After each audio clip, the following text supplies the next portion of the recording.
Okay, everybody, we are now here to manage the mythical, miracle, magical deck roasting. Hello, King Cow. How are you doing today, my friend? How are you doing today? You beautiful, beautiful creature. God damn it, YouTube. Okay, well, I guess I. You know what frustrates me, everybody? You know what frustrates me today?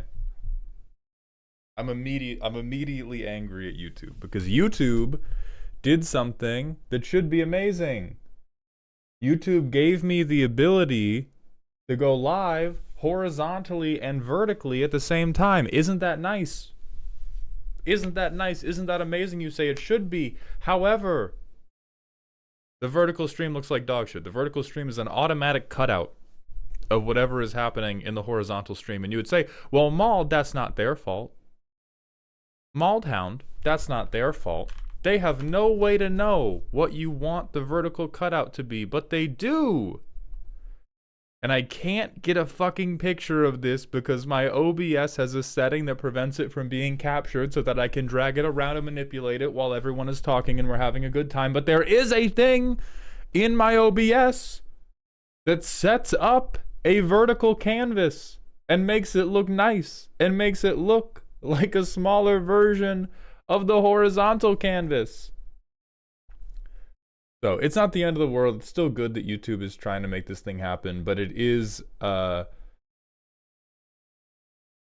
annoying to say the least that I cannot manipulate the vertical canvas at all. Like, I guess we're just going to be live anyway, and maybe it will get people to come to the horizontal stream. But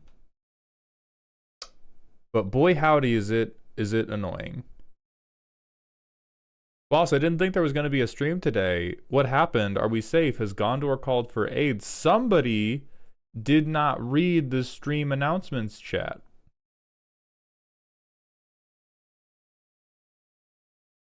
Look at that. Pay no attention to the edited tag. I did not edit this. I did not announce that there would be no stream today. And I was not then reminded by somebody who had a deck roast today that I had sold deck roast for today. None of that happened. There has always been a stream on Saturday. All right? Let's get that straight immediately. Bone Lord, thank you very much for the Prime sub. Welcome to the dog home, my friend. So we have 4 roasties to go today.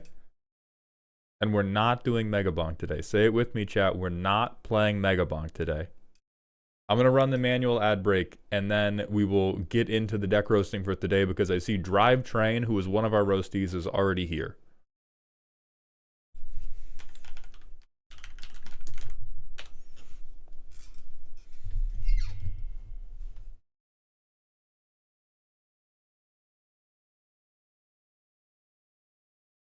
So we have Drive Train, we have Lulu, we have Captain Howl, and we have Cyclops Dragon. Troper, we played Ultra Kill on stream. I'm very good at it. I'm very good at it. And I'm sure chat would back me up on that I am extremely, extremely capable. Extremely capable at Ultra Kill.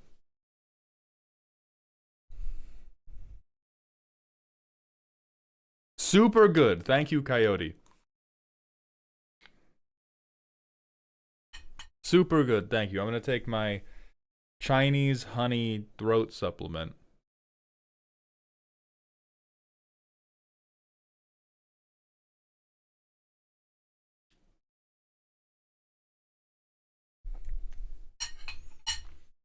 I have no idea how to eat that shit without looking like Voldemort, so I'm not even going to try. Good afternoon, Chesabel. So we have 2 people for today. We have Drive Train, we have Captain Howell. We're still looking for... One of these was a long fuck-ass name. I can do this. Now I have a bunch of Twitch chatters' names. It's not the True Teal. Get out of here. Cyclops Dragon? That was one of them? Oh, you already said hi. Excellent. Oh, and then Lulu. Right, which is Lulu Cianovo in full, but is Lulu in short.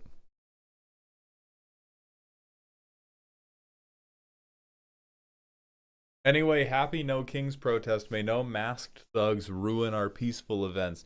Yeah, if there was ever gonna be a fucking false flag information. Or false flag operation, not information. You know what was one of the most recent Trump tweets that just fucking killed me? Was he did a tweet on Truth Social that said something like, I now have proof that there were, I think it was triple digit FBI agents mixed into the mob on the January 6th riots, and he tried to imply that the mob was incited because of these 100+ FBI agents. On duty, by the way, not off duty, which those people were there. But that wasn't the funny part. The part that just snapped my brain in half was he ended it with, somebody do something. You're somebody. You are the somebody who does something. You have access to all of the information in the country. What do you mean, somebody do something? It.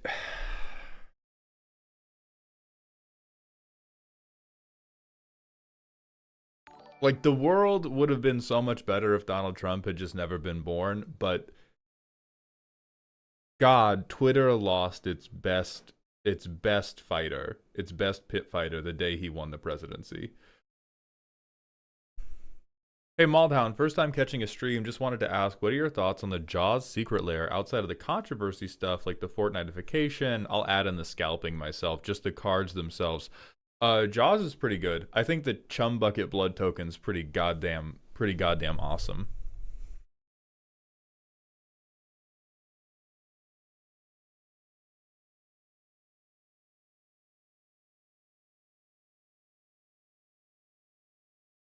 I shared your George Santos short into my normie sphere. Keep using your privilege, King. Thank you very much. I hope the TMNT set is good enough to keep up the generational run of every single TMNT adaptation being peak. I'm so sorry to disappoint you, Davy Jones, bro. Are you sitting down? I have some information to share with you, but I hope you're sitting. If you're not sitting down, this could be a problem for you. Are you sitting down, Davy Jones, bro? I have some terrible information to share with you. Have you lost a grandparent recently? Because that may prep you emotionally for what's about to happen. But I have news about the TMNT set that I cannot share with you if you're standing. I cannot take that liability. Snowton, thank you for the Twitch follow. Welcome to the doghouse, my friend.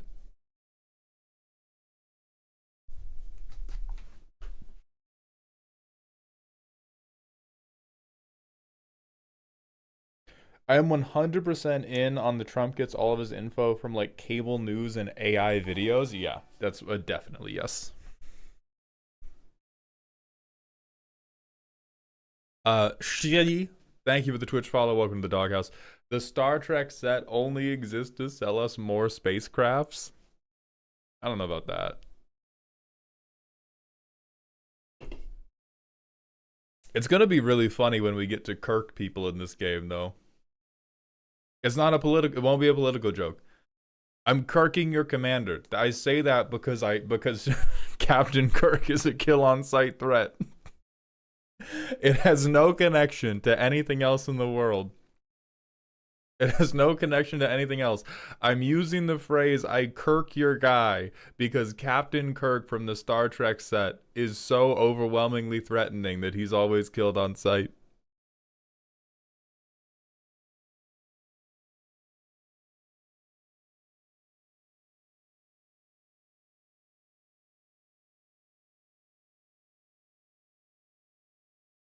Hello again, Blurry Paladin. Suspiciously, Captain Kirk is just referred to as Captain James T. I think having to say I cast my commander Captain JT would make me so much more unhappy than anything else Universes Beyond could do. How do you feel about Chaos Drafts, Mauled? I'm doing one soon and I'm curious if you have any advice for enjoying it. It's basically all banter for me. I'm someone who leans towards the banter side of Magic in general to begin with, but like Chaos drafts, there is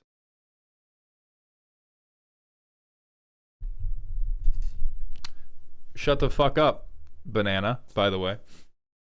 Um but Chaos drafts, if you don't have a lot of experience with assessing draft cards and figuring out like, oh, how good is this body in a vacuum, or like if you're not used to, oh, how good is a 3/4, how good is a 4/5, no, is skillless format. You are genuinely just playing slot machines with your buddies and then comparing your receipts at the end of the night, which can still be very fun. But I would remove your ego from it as much as possible. I'd remove your ego from it, and I would try to make the focus, can I play the funniest card of the night? Oh, Jomi, that's awesome. What do you think of Gandalf of the Secret Fire?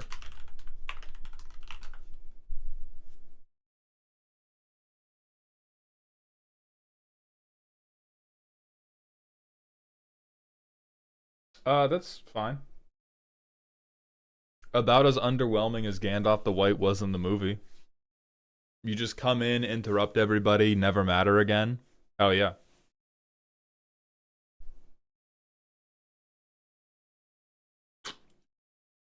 Take that back. I can't. The movie's already gone to film. It's already been pressed.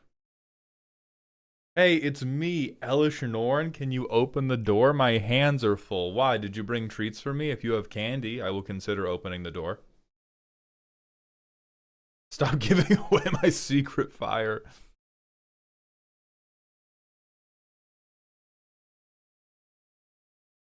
But yeah, a chaos draft is mostly an exercise in like improv with your friends. Hey Malt, I just picked up Hades 2 last night and have been honestly doing pretty well until I run into that elevator sequence. Do you have any tips for that? This has to be a D's nuts joke. That may have been patched in after my time. I don't think I've played it since the like full release was official. What? How do I word this that I can't get got?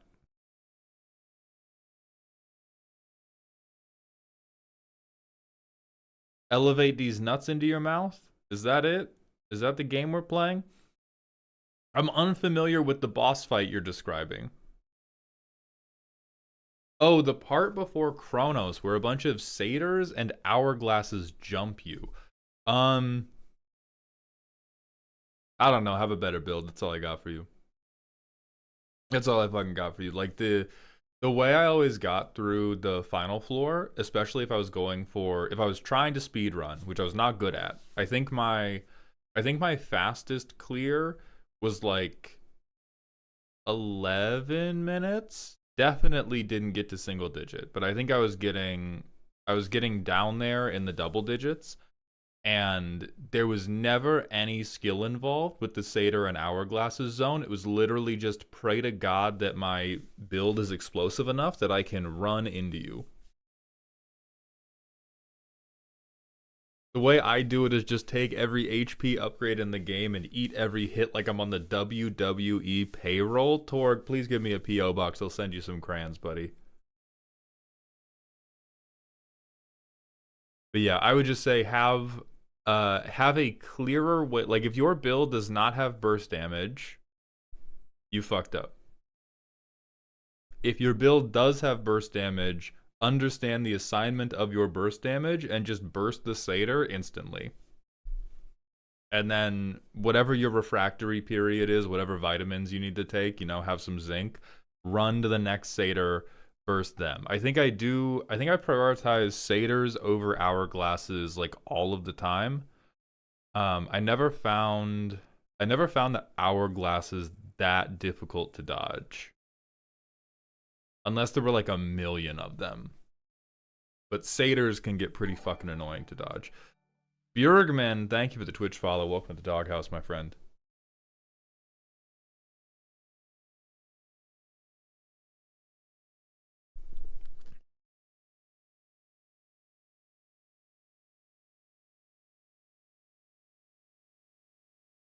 Okay, and then the order for today, we are going. I think Drivetrain sounded off first, and then it was Captain Howl, and then Cyclops Dragon, and then we are still waiting for Lulu. Blurry, it is a Welch's grape flavored drink you spot. It's Welch's grape. Fuck me, man. It is a Welch's grape flavored Ghost Energy, which is absolutely fucking insane. It's more caffeine than I need. It's 200 milligrams of caffeine, but oh my god, does it taste like electric Welch's grape? Boss, what is the most horrifying deck you've ever looked at? I have no idea, because if I looked at a horrifying deck, I took it out of my memory. Aegis Athene, thank you for the 10-bit cheer. In the name of alopecia, I greet you. We actually have an update on that. We're going to, I'm going to film a short about it, but I think we're coming up on a 6-month timeline to either getting a toupee or getting a hair transplant. Because oh my lord. Because I use Hims, and I contacted them and I said, hey, motherfuckers, it's not working. It's not, we're still losing it. And they said, okay, we can switch you to stronger medication. So I'm switching from a topical medication to an oral medication. And if that stabilizes it, if that stabilizes the hair loss, which I will know after about 6 months, because for 2 months we're going to be even balder. You're never getting bald hound, I'm sorry to say. I know you want bald hound, Sir Skittle. There will be like a 20 grand bounty on that. So for like 2 months, I'm going to be even balder. And then by about 6 months, if it's making it regrow the hair, I should know. And then after about 6 months, if that is working, then I'm going to get a hair transplant. And if after 6 months that is not working, then I am just going to go toupee. Because I know what I look like bald. It's not good. I could go bald if I gained like 20 pounds of muscle. But I'm simply aware, like everyone's like, no, you'll like it. It'll be good. I know what it looks like. I've been it. You're telling me to wear Auburn. I'm not going to trust you. Because I've done it. I've experimented.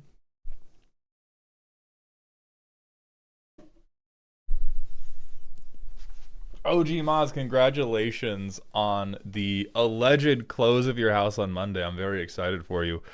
Mauled with a normal hairline is something I'm failing to picture. Alright, that's fucked up, Macy. You come in here, you ask one question about a commander, and you call my hairline abnormal? What the fuck is wrong with you? Senior Spelunker, not today. But if you're not on the Discord, I would start paying attention to the Discord, and we can schedule you for an upcoming week.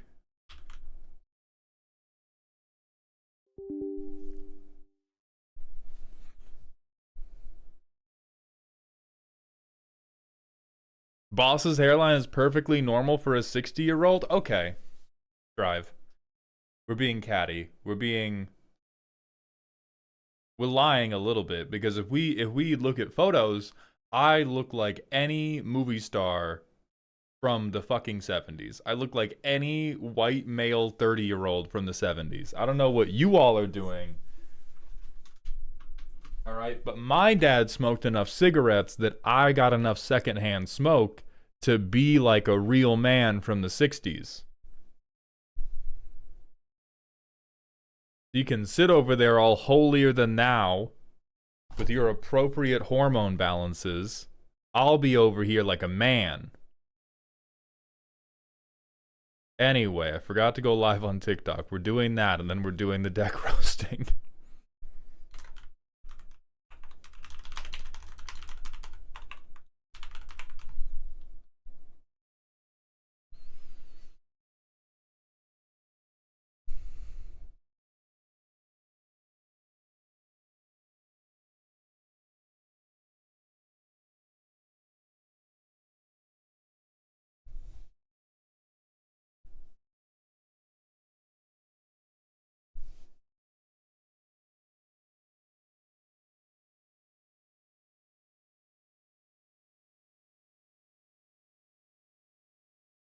Hey, thank you, Morph. I appreciate you. Where do I put my deck in Discord? Dan, you put that deck straight up your ass, my friend. You put that deck straight up your little stink hole, you motherfucker. Where do I put my deck in Discord? So there's a couple options. If you just want deck help, my Discord does do free deck help. We have a channel called Toxic Deck Building. You can place it. If you want a deck to get reviewed by me, those are 90% paid. We do a free roast stream every month, but we're not doing one of those right now. We're only doing roasts today that were sold on Ko-Fi a couple weeks ago. We sell those at the beginning of every month on Ko-Fi, the first Sunday of every month at noon Pacific. Well, still surprised Mauled not at TwitchCon. I am like 5% as clout filled as I need to be at TwitchCon. My once you get affiliate, actually, they give you a bladder to surgically implant in yourself. It is the clout sack, and it gets bigger every time somebody subs or cheers more than 200 bits. That sack is only 5% full. I can feel it. And when it's 100% full, you're allowed to go to TwitchCon and you're allowed to hit other streamers with it.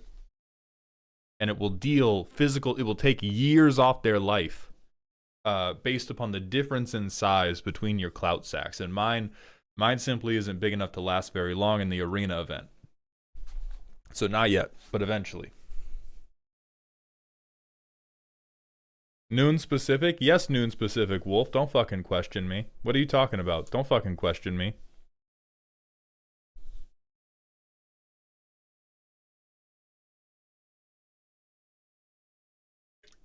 Maul, the fuck are you on about? I'm talking about the clout sack. Do you guys not know about this? This is normal streamer shit. This is normal streamer behavior. Hold on, I want to get... no, we don't need the whiteboard. I don't need the whiteboard in the back. Boss, you're firing with sniper precision. What's got you locked in? I did a short before the stream. The juices are flowing. But genuinely, I don't know if I'll ever go to TwitchCon. Because the thing about most normal conventions is if you are a content creator and you go to a convention, you're trying to get paid. You want to see your friends. It's very fun to meet people who like the content that you make. It can be very fun to participate in those things. But for the most part, you were talking to organizers, you were talking to booths, you were talking to people who have big sacks of money that they can give you. And at TwitchCon, because there is no specific niche, the only marketable thing you have is however big your account is. That's not me. That is not fucking me. I love you guys. I appreciate the support you've given me. This is an amazing thing I get to do. I'm not good at it. That's not a judgment. I'm nice. I'm hilarious. Mathematically, I'm not good at this shit. And so the only thing I could do at TwitchCon would be to follow bigger streamers around and ask, please, please, please, would you stream with me one day? That's not my thing. That's not my thing. If I'm at a MagicCon, I can play Magic. I can talk to somebody who works at Dragon Shield and be like, hey, would you like me to help sell Dragon Shield products? I can follow Gavin Verre around, looming behind him, staring at his shiny, shiny head, knowing that we are brothers, separated at birth, and he got all of the intelligence, but I got all of the lockjaw. And who's the real fucking winner there? But at TwitchCon, it's just like, oh, am I famous? No, excellent. I'll be about my business. There's no collective community element that I can engage with at TwitchCon, and that would be different if I had a larger community. Or maybe if I like collabed more. I don't have a lot of like partner. Is Stella Lee CDH viable? Holy shit, yes, Willie. You fold pretty easily. Like you gotta be a really good pilot because Stella Lee is a very known quantity. And so if you're running Stella Lee, you have a big target on your chest. You're like a video game boss. You got a big blinking red light right by your what's that tube called? Right by your urethra. And everybody knows how to get you. Mama Kill You, thank you for the Twitch follow. Welcome to the doghouse. So yes, if I... Because the people I know who stream... Who do I, like, know like, because, like, Beard Princess is at TwitchCon. I know them. I could see Beard Princess. But I'm trying to trick them into coming to a MagicCon. Yo, how do I send a commander to be rated? I mostly check TikTok and YouTube comments. And that is just because I have the memory of a goldfish. So if you ask it on stream or something, in, out, in, out, in, out. I'm a fool. I'm sorry. House Firehawk, thank you for the Twitch follow. Welcome to the doghouse. But Stellarly does have very like, you're very able to win on top of somebody else's wins. And so if you are good at if you are good at, like, getting people to not shut you down totally, you always have a chance to just pop out and win the game, which is very fun. Mr. Don Don, thank you for the Twitch follow as well. Welcome to the doghouse. CEDH to nuke? Not at all. Not at fucking all. Since you mentioned collabs, you and Amy were fun to watch. I'm glad you all liked that. A horse combo was happening. God, Twitches. I feel old, man. I love you guys. Whoever did the horse combo, thank you. I've been out for the last 20 years and have never stepped into EDH. Where the hell do I start? More a pre-con, I swear to God. Brother bear, sister bear, sibling bear. Get a pre-con. Don't worry about building your own deck at first. Worry about get a pre-con. If you want to build your own deck, upgrade that pre-con. Then worry about building your own deck. The Hearthhole pre-con, stupid. Violent. Alright, it's like the average Floridian. It will eat your fucking face off and it will not feel bad about it for a moment.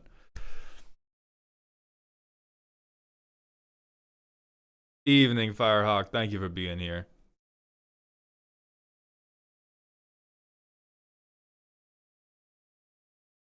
I did play regionals back in the day and I'm running about 60,000 collection. You better be talking cards and not dollars. If you're talking dollars, holy shit. Doggers, thank you for the Twitch follow. Welcome to the doghouse.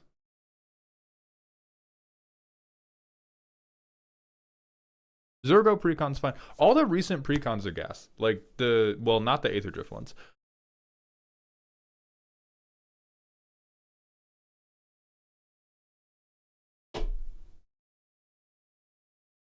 Man, who else is into Pokemon Go? But I'm so sorry that I'm being distracted. But who else is into? I just want to dial in with you all about where my life is at right now.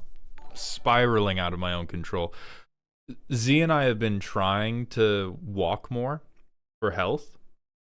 We've been pushing about it. We've been over months we have built up from like 1 mile a day to like 3 miles a day.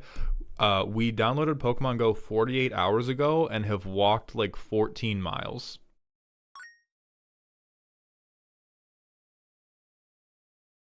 It's crazy. It's crazy how just immediately we got gamified into being healthier.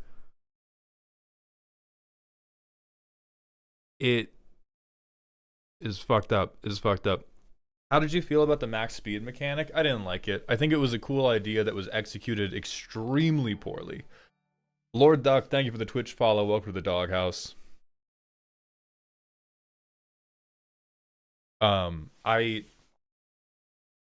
I think it should. So I've talked with a lot of people about the start your engines max speed mechanic, and I've gotten a lot of varied opinions. And initially, I was a very hardline supporter of it should feel good to speed up. I should viscerally feel the acceleration. And I can understand the argument of, well, if we're talking about like a race, like a drag race, it is important that the payoff is being at max speed. Your payoff is not going medium fast. Your payoff is when you are going the fastest on the track. But what feels incomplete about that is then it becomes something that you can't balance really well, because then the max speed payoffs either have to be way too bad or way too good. And the one they leaned on is, for the most part, way too bad. I like Speed Demon. Yeah, I feel the acceleration with Speed Demon. I think Speed Demon is he is my personal champion of this is what start your engine should feel like. This card. Every other card does not feel like start your engines. Speed Demon felt like start your engines.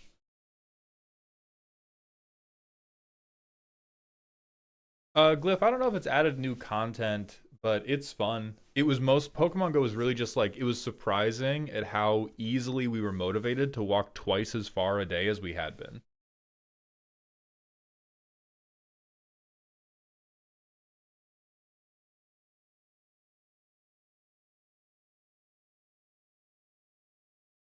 I'm a big lover of start your engines. It's Threshold again. It's all Threshold, which is just kicker for the graveyard.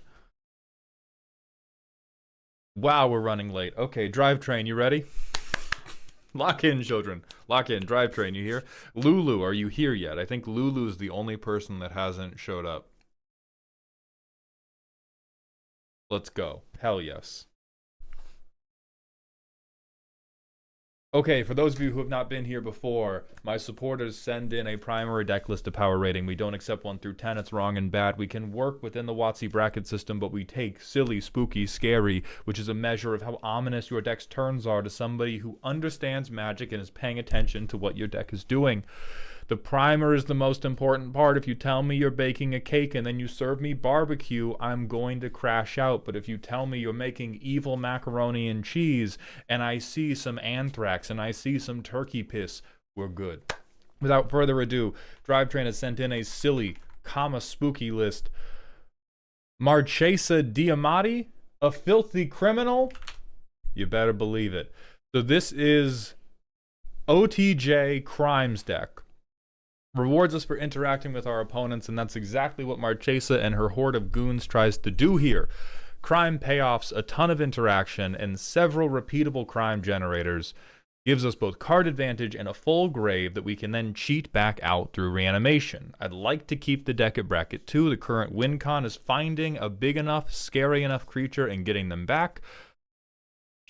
I'm not sure if there's other things I'm missing, but any help finding more crime-tastic or complementary stuff to do would be awesome. Amazing. I love decks like this. Let's see what you have for us. Zerthro Shack, thank you for the Prime sub for the 3rd month in a row. Welcome back to the dog home.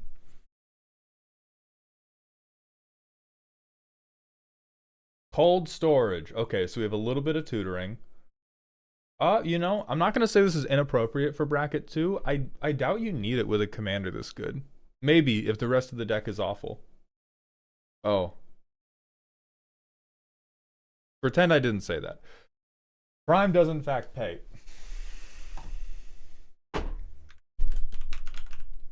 I gotta open the stream deck so I can vine boom you. Crime does in fact pay. Minimum wage, I guess. Alright, we got a guy we can get back. I'm immediately suspicious. If I see Blood Artist, I'm gonna freak out. It's a recursion of a shitty guy!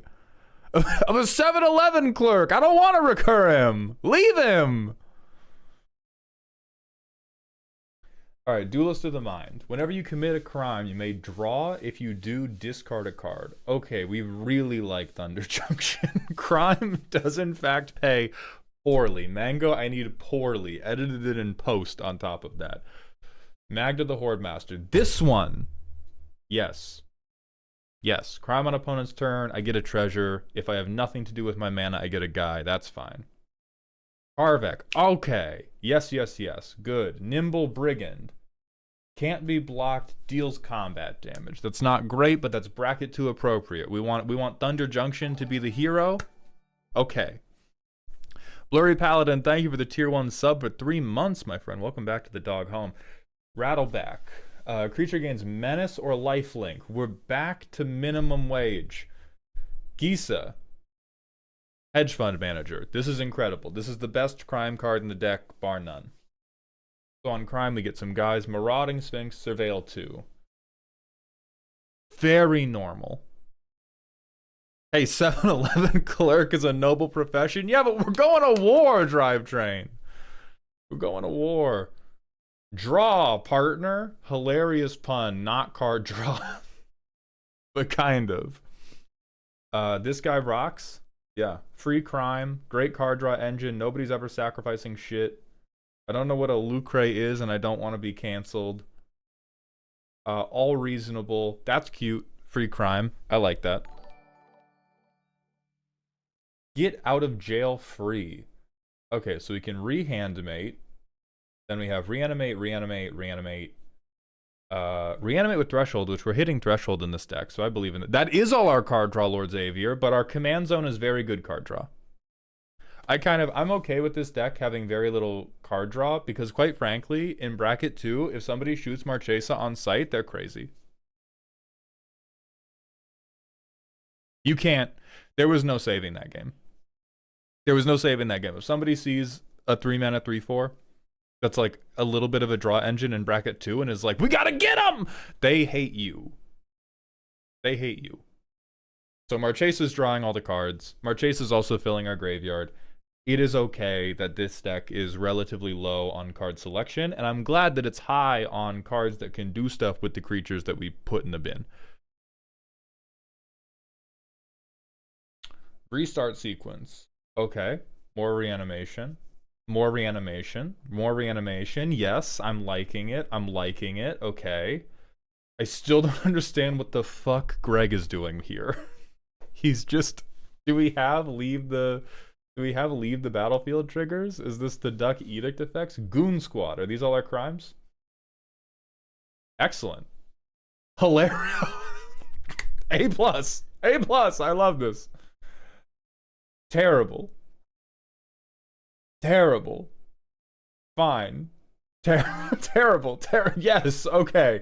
Excellent. Yes, this is an amazing bracket 2. Amazing bracket 2 crimes right here. And you're going to hell. All right. My fault. I didn't recognize your game. Going to hell, my fault. All right, whatever. Hey, have a good one. Perfectly normal, non-criminal behavior. Hell yes. Take out the trash. Is this... Green play... I'm not going to say this isn't any. I'm just saying... You said metric shit ton to me. You said the words metric shit ton. Brother. Brother! I love this guy. He's in my VV deck. I don't know if you can afford him. I don't know if you can... I mean, I guess you're going to reanimate, so that's fine. That's okay. I do like free crime trigger. 37 lands, that's normal. Okay.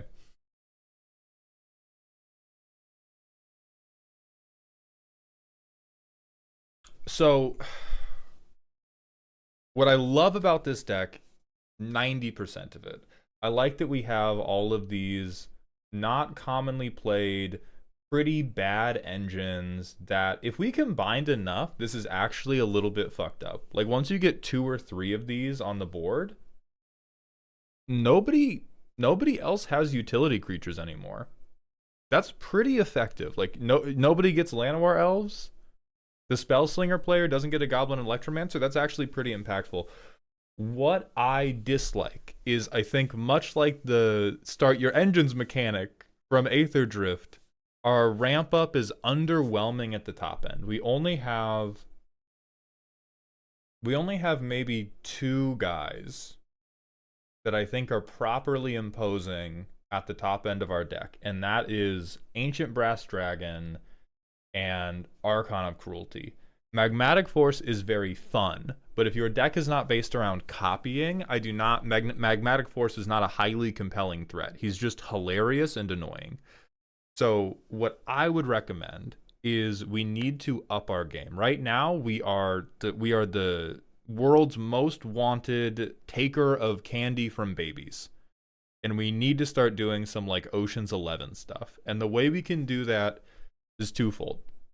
If there aren't other big guys you like, I would recommend copy effects. You want to know what's a crime? This, technically, if somebody else has a good creature. Do you want to know what's another crime? This, technically. Isn't that funny? So we can either rob the green player, or we can clone the good creatures we already have. Like if you get Magmatic Force out and you kick Rite of Replication onto Magmatic Force, imposing threat instantly. Other creatures I think we're lacking in the crime department. Oldie but a goodie. Me when I hit you really hard and commit a crime. Like imposing creature commits a crime, gets me a new creature to continue imposing combat damage on people. Because, all right, you don't want to do copy effects. I'm sympathetic to that because a big problem with copying other people's homework is they get to turn it in first. There's Lord of the Void. There is, I don't think this guy technically commits a crime. So if we want to take a hard line on, oh no, it's not a crime. It's that player's. It's not target player. Horrifying. Oh well, you're still gonna play him because he still robs. He robs and he takes. And we do genuinely need something that is going to empower your top end. The middle section of your deck looks extremely effective. We have, let's see. See, I'm gonna do it. I'm gonna skip my land drop because I'm a little bitch. Look at that. Oh. Oh, I love Magic. Oh, I love Magic. Anyway, and now, let me also drive home the point. This is hilarious and awesome. Now, everybody hates us, and it's not actually going to take over the game. It's going to throw around a little bit of damage. It's going to catch the first removal spell there is. And then we're tough. So we want more creatures that are actually going to be able to take over the game once you lay them down. And so like Valgavoth can do that. The life swing is huge. The ward cost is basically unplayable. Or unpayable. Sorry, my apologies. And so who else can we get into the goon? We need a Bane. Like we have the Joker. We have 18 fucking Riddlers. We need our Banes. Oh, Arden is a tremendous shout for this. Because this is a crime. And it's going to make us big motherfuckers. Yeah. Terrence, thank you for that Arden call out. This is a crime. This is a guy we can reanimate. He looks just as... He's got the same aesthetic as Marchesa does. Very excellent. Very excellent. So I would recommend him. So we don't want to do token copying. So that's going to cut out a lot of the other fun stuff like Ortheon, Hero of Lava Brink. What else could we do to...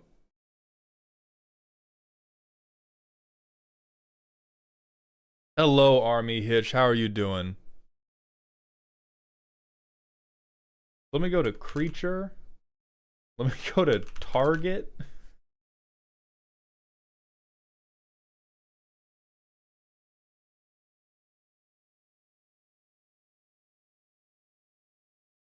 Clearly, we put Orcish Bowmasters in here. Let's see. I agree with you that Hullbreaker Horror is not very bracket 2. I think Terror of the Peaks would be good and can be argued as bracket 2, but it's also like very pumpkin spice latte. So if you don't want to do that, I also get you. But he is also from the set. Inferno Titans, great. Yeah, free crime. Well, Inferno Titan's okay. Big guy, free crime on ETB and on attack. If we don't like Terror, I will recommend you take the other dragon that Whitebread is cheering for. I love this guy. Little freak. I love this little freak. This gives you a big bomb if you've reanimated anything else. It gives you some removal. Sphinx Ambassador, I do not believe commits a crime. I think Sphinx Ambassador gets fucked for the exact same reason as Lord of the Void did. Yeah, it is that players. You'd never target anything.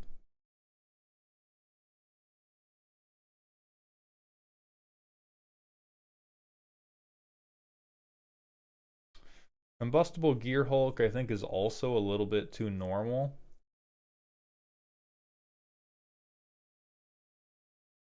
Okay, what about Dracuseth? As another lateral move from Terror of the Peaks. Because this is big guy, on attack, I get a shitload of crimes, and I get a shitload of damage. And I can use this for either creature control, or I can just bang, bang, bang, bang, bang.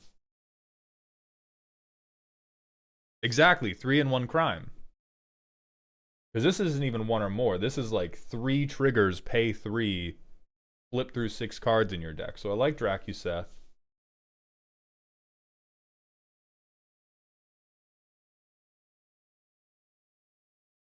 Don't think we need any of those guys. We got Ancient Brass already.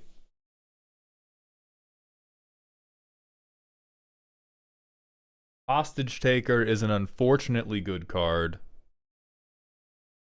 I do think we need big guys, Toaster, so I'm going to say no to Fury. I do think what this deck needs, especially in bracket 2, like we don't need a 20-20 in bracket 2, but we do need at least a couple 7/7s. Yeah, Hostage Taker is also very on theme. That's one of the more like annoying and popular cards that like we are doing Manic Pixie Dream Deck if we don't want to play it. Eldrazi talking to me like the damn Green Goblin mask. Calm down, Thoggers. Carnosaur's my goat. I'm not convinced it has a special place in this deck. But I love Trumpet. Trumpeting Carnosaur is better if you're going to clone or copy.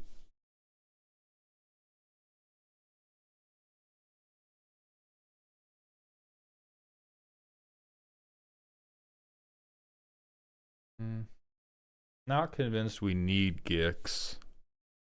Shriekmaw's fine. Old head, don't get ahead. We're not there yet. Hey, I'm gonna recommend it. Hey. We're on creatures right now.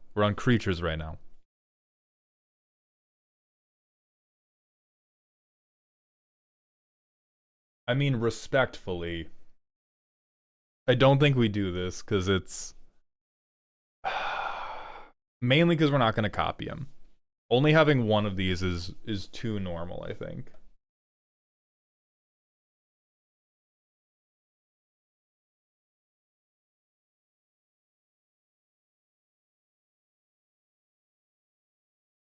We got Inferno Titan already.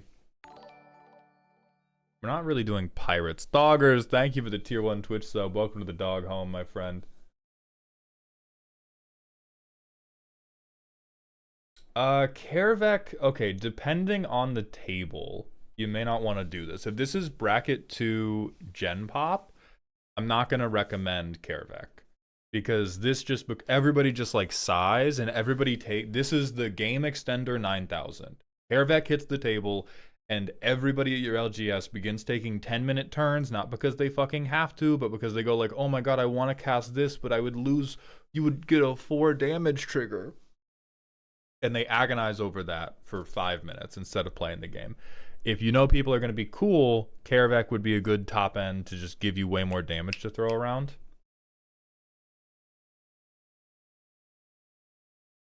But because somebody in chat has already spoiled my fucking lunch, we should talk about the other angle I think you should go for, which is thematic crime.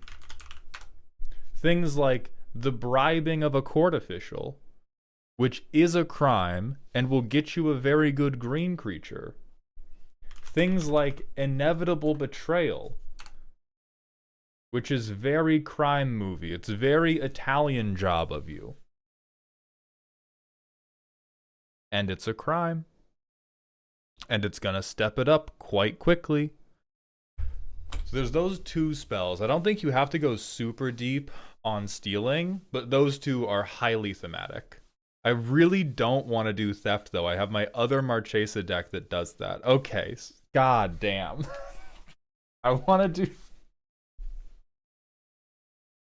You're cutting off all the good villain schemes. I want to do Grix's crimes. I don't want to clone anything. I don't want to steal anything. Fine, if we kill these 2, you still need the big fuckheads. This is each opponent, which won't be a crime. Then what else can we do? Friendly Casper, thank you for the Prime sub. Welcome to the dog home, my friend. That's why I need help. I'm picky, alright? Alright, you're picky, you're picky. Can we, so we have to be self-contained. We can't take any cards from another player.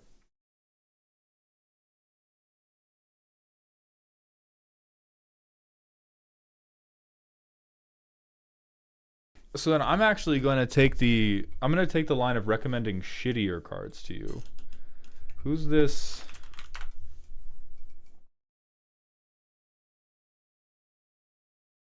I think you should put in Vadmir, because as someone in chat has pointed out, what this is, if you do, I want to do Grixis, but I don't want to steal,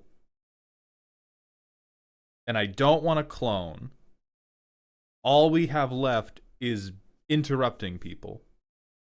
And if all we're going to do is interrupt people, we need to have damage on our board to throw around.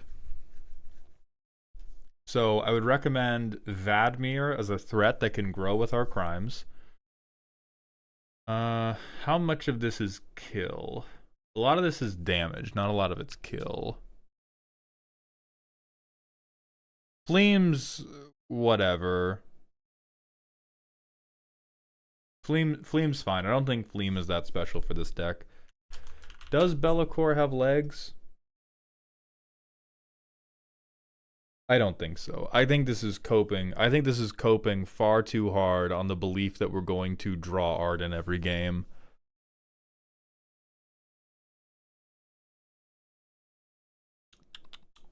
So what's another big ol' asshole?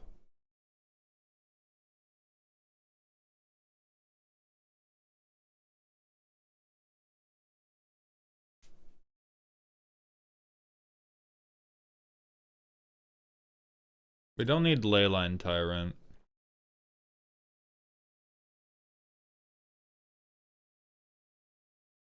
We do not need Bladewing the fucking Risen.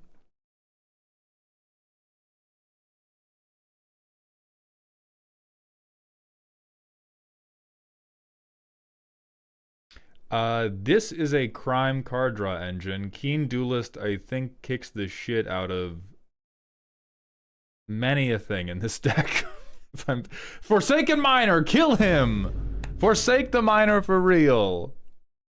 So Keen Duelist, very good repeatable crime trigger that will get you cards. Ooh, Cruel Ultimatum, I love that. I love that card. It's really bad, but what I like is the idea of big Grixis instants and sorceries that can act as our finale. So let's see, mana value greater than or equal to 5.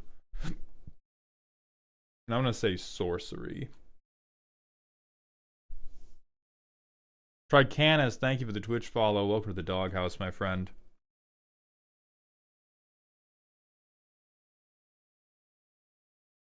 We're not stealing.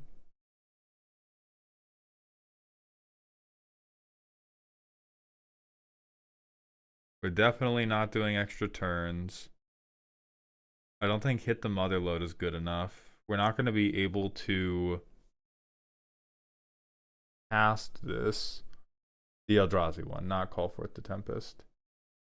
We're not doing Insurrection because it would be stealing.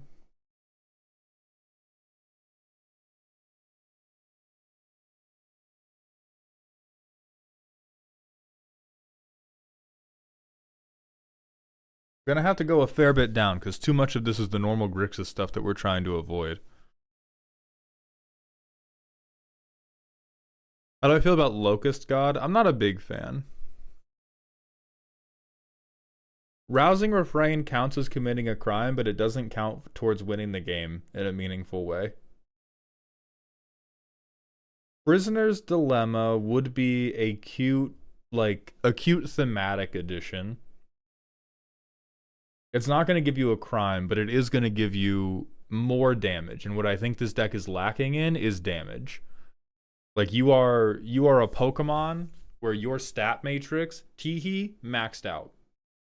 maxed out. Defense, maxed out. I believe in your interaction. Card draw, maxed out. I believe in your commander. Damage, 2 out of 10. I'm not running you. You're not making it to the Elite Four. So I think having this as a way to just, hey, guarantee we get a little damage in could be good. Reckless Endeavor won't do it for you.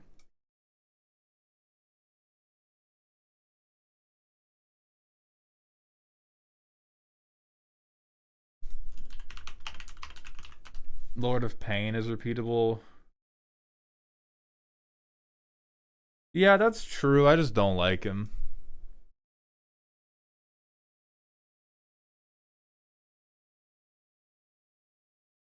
We're not copying things, even though we should be. Even though we should be.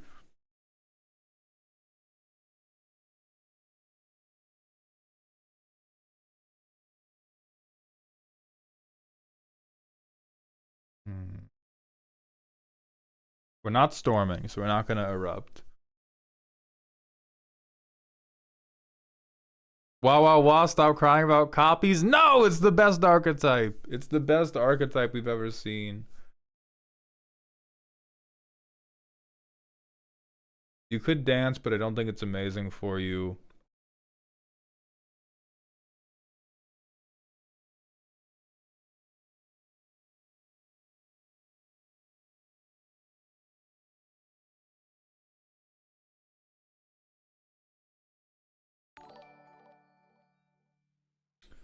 Oof. All of our big...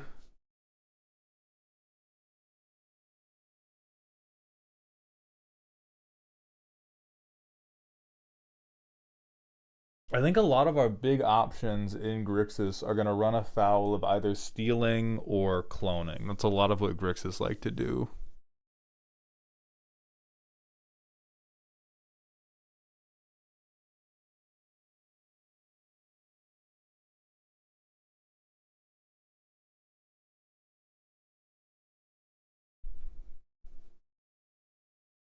We could do Cityscape Leveler.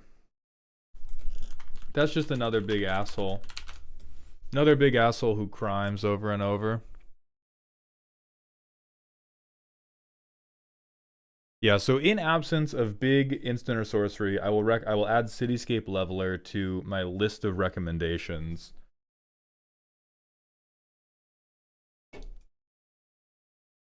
You know what? We said fuck it bad cards.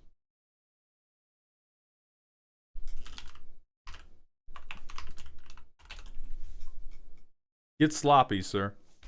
Straight up. No. It's not Eldrazi. If the deck is to maintain specific flavor, we must avoid powerful things that will detract from its flavor. We want to have cards that are bad in a meaningful way, like they're bad because they do crime. But if we want to throw hands, I do think we need to like properly throw hands. Because a lot of our best things are either attack triggers, like Archon of Cruelty. There's Ancient Brass Dragon, damage trigger. Fuck all these guys. Archon of Cruelty, attack trigger. Leveler, attack trigger. We recommended some other creatures as well. Hold on. Where are they? Inferno Titan, attack trigger. Arden, combat starting trigger. Valgavoth, he hits like a fucking... Dracuseth, attack trigger. So a lot of our big movers and shakers are going to be getting a trigger at the beginning of a combat phase, a trigger because they hit you, or a trigger because they swung at you. And so I think Genji Glove is a way for us to go for like over the top, to go over the top with it. I would also recommend, if we're going to do tutoring, I think Entomb should likely be swapped for Lively Dirge. Not only are people going to treat it as though it was a little bit more fair, you're also going to be able to potentially recur synergy pieces. Is there any combination of synergy guy and pinger that we could get back? So you could get back Razorfin Hunter and Magda. You could get back Goblin Fire Slinger and Tim. You can only tutor one, but you can get up to 4 CMC back from the grave. So I think this will be more all-around useful for you, and will have a lower threat profile. Because Entomb is either dead in hand, turn 1 or 2, or it is a card that just reads, make everybody mad at me. We got Overlord of the Boiler Bilges.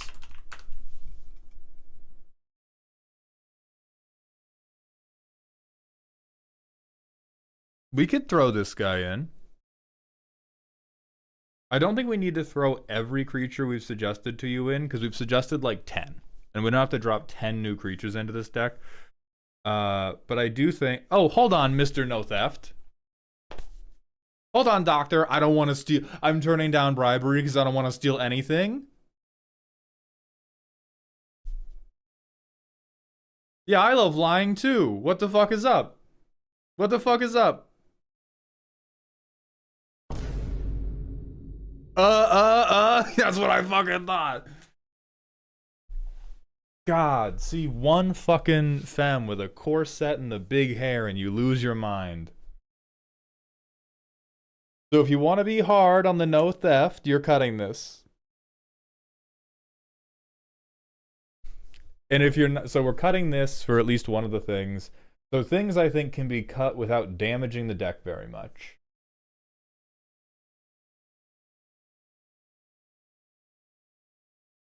I think Hex Parasite. Actually, you know what? Fuck counters, it stays. I know I just talked good about him. Things that can be cut. Goblin Fire Slinger, because it can't hit creatures, which is useful. Beguiler of Wills, because it's theft and we're standing on business.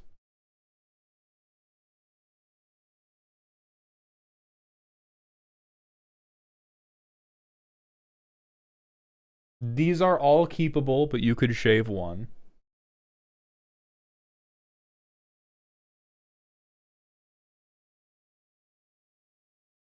Duelist of the Mind, but I know you love him. Forsaken Miner has to go. I will not hear otherwise. Rattleback Apothecary also could go, and potentially could be lateraled for a better thematic thing like Vadmir, rather than just, oh, make it good. Entomb goes for the other tutor we had, and then your like 3 or 4 favorite big guys that we suggested go in for those other cuts, and then I think you have a great time. And it's very fair bracket too, but you have a chance in hell of beating people to death. So Drive, that's gonna be it for your deck. Or let's put you on the thing. Oh right, and then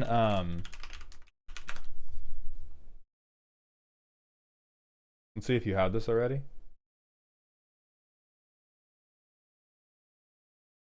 You don't? Holy shit, you owe me $300? Put this in your deck? Target opponent, motherfucker. Target goddamn opponent. Get it in there. Get it in there.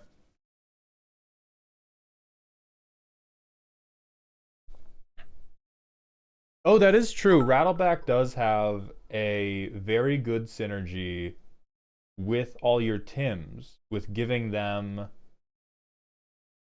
That's not true. It doesn't give Death Touch. No. You read this card as much better than it was Singular Stick. Sloth, yes, I'm also streaming on Purple Site. Thank you for asking. Yeah, no, it's Lifelink or Menace. Skirale, thank you for the 100-bit cheer. What brand of nail polish do you use? I have no idea. I have, I go to a salon.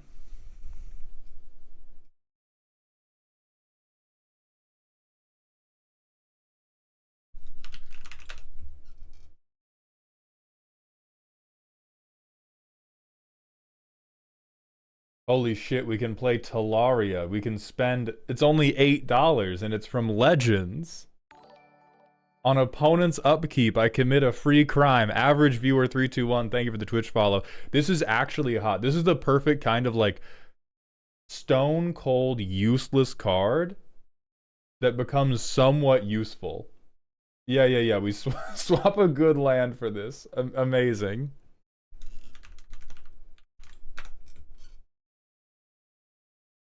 Hammerheim.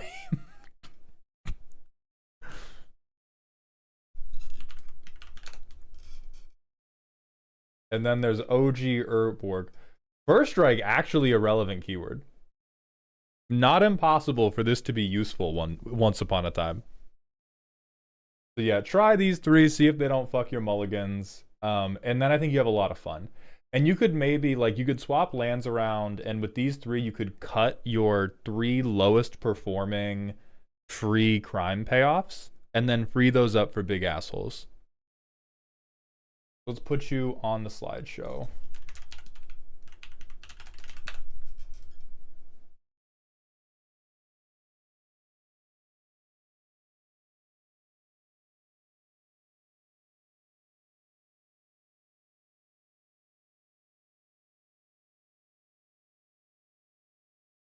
I like this deck. I think this is dope. I will say I understand and respect you for it. I'm putting you on the YouTube short behavior slide of the slope because you saying my Grixis criminal empire does not have any bribery is gonna make me lose my mind. But I get why. Go off king. We're gonna go to the manual ad break, and then it is time for Captain Howell's deck roast. Drivetrain, thank you for the 500-bit cheer. I hope you enjoyed or at least got some helpful suggestions out of it. I will see you all in just a few minutes. I'm going to go use the bathroom. Captain Howell, proof of life. Please and thank you. Davy Jones, we do have Urza's glasses in here. If you could only eat one meal for the rest of your life, what would it be?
Okay, fuckers.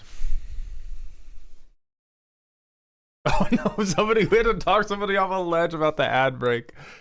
Yes, Howl, so for anybody upset about how the ad breaks happen, if you stuck around, I appreciate you. The way I do them, because a singular deck roast will run from like 20 minutes to 50 minutes, depending on how distracted I get.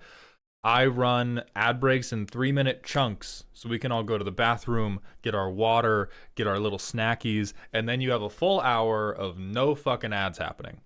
I just get them all out of the way, and then we have no pre-roll ads. If new people jump in, we have no mid-roll ads in the middle of the stuff. You can just get whole deck start to finish, and then I'll be like, okay, I'm going to go be distracted for 3 minutes. You go do a Mega Bonk run. Come back here, 90 seconds. We'll get it going.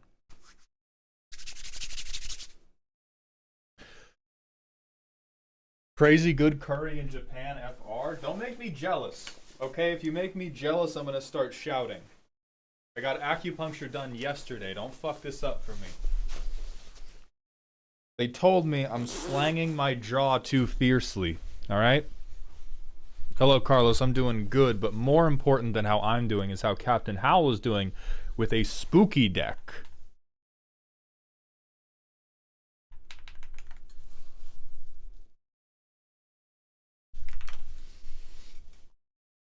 I'll have what you're having. I love clones. I want to make clones every turn, building up value by cloning my ramp, my card draw, and my removal, and win the game by cloning something multiple times to overwhelm, or improvising something off cloning an opponent's creature. Okay. Okay. So what's our commander? Sakashima the Imposter. Excellent. Remember what we said about if your whole gimmick is copying other people's homework, they get to turn it in first? I'm not optimistic. I will give you a moment to cook, but I am not optimistic in mono blue clones only. 11 clones, you at least have the best one. 9 copies, you at least have the best 2. That was a cool art, goddamn. 11 draw, responsible. 38 lands, responsible. Mana. What is this? Tap target creature you control. Add an amount of colorless mana equal to that creature's casting cost to your mana pool? What the fuck? We've had this? You knew about this the whole time. And you didn't fucking email me? Holy shit. That's incredible. Okay, I believe in that. Semblance Anvil, my god. Removal. So bounce, counter, bounce, bounce. So we're bouncing so we can bounce our own clones. Win cons. Yeah, okay. Yeah, that'll do it. Sure, I tutor for Kozilek.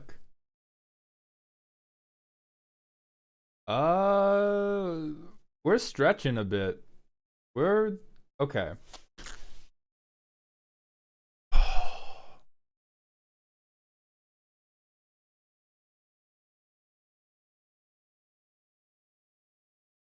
So we can talk about like bracket 2, bracket 3. I think a core problem is going to be if the only thing we can do is clone, we're going to have a hard time escaping bracket our own asshole. Bracket my armpit, and I've not showered in a bit. I will not deny 5 copies of Summon Bahamut. Yeah, you're winning. You're winning. I do think that that is probably Christmas Dreamland. I do think that is like the best case scenario is I cast Summon Bahamut, I kick Rite of Replication, and that either requires me to have ramped relatively effectively, holy fuck what a crazy spell, ramped relatively effectively, or the game has gone on a very, very long time. So I'm not going to say I hate the concept, but I would love for us to have a little bit more confidence in our proactive game plan. Bracket 2 decks, this is definitely a bracket 2 deck. Bracket 2 decks benefit a lot from being able to be proactive rather than having to wait for you to play something good.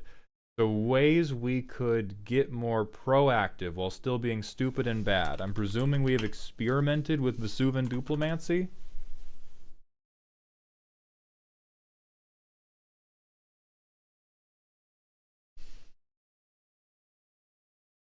This is a clone. I mean, it's a self-cloning, but again, that's switching from reactive to proactive. I don't think we need High Tide. I think because the big problem is the best creature in our deck, we need multiple of for a good thing to happen. That is the problem I want to confront. There is no creature we can play where if I play it by myself, I feel confident. There are two creatures we can play where if I got two of them, I would feel confident. And that's Kozilek and Bahamut. There are 4 total creatures we could play where if I had 5 of them, I would feel confident. And that's Valifor, Shiva, Kozilek, Bahamut. But that is 4 creatures in the entire deck that only make me feel confident if we draw the best cloning effect in the entire deck. So other things that can make it more possible for us to draw our 4 really good assholes and multiply them is Vesuvan Duplimancy. I do like the call for Imposter Syndrome.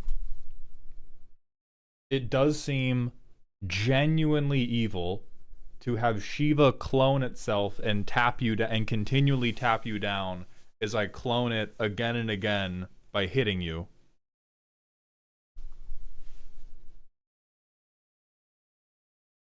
I can understand us not having the other Sakashima in the command zone because we want to be able to clone other people's things. I don't understand why we don't have other Sakashima in our 99 though.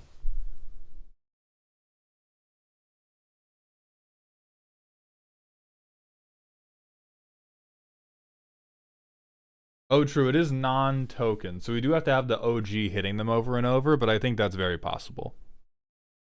Then it becomes worse with Shiva and Valifor. It's still amazing with Kozilek. It's still pretty good with Bahamut.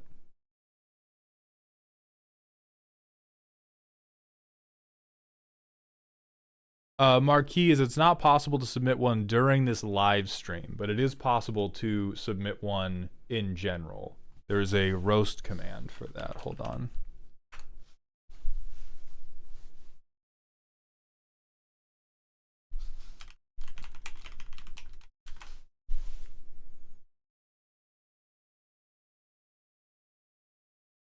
Oh, that's very hot.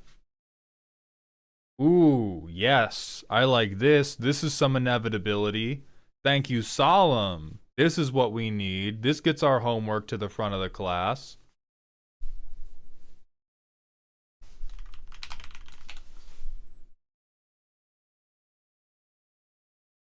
This is whatever. I don't believe in this one as much.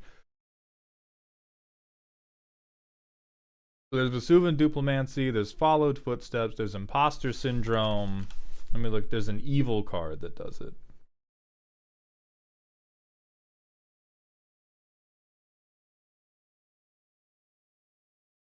Oh, but this is only we control, which I realize is not what we want to do. Only we control. Let me see just how this plays so far. We have C double already. Oh lord, not fucking Hallmar depth. So I go 1, 2, 3. Who do I want on top? I mean, Shiva's my only creature that does anything, so it's probably her, but also ramp.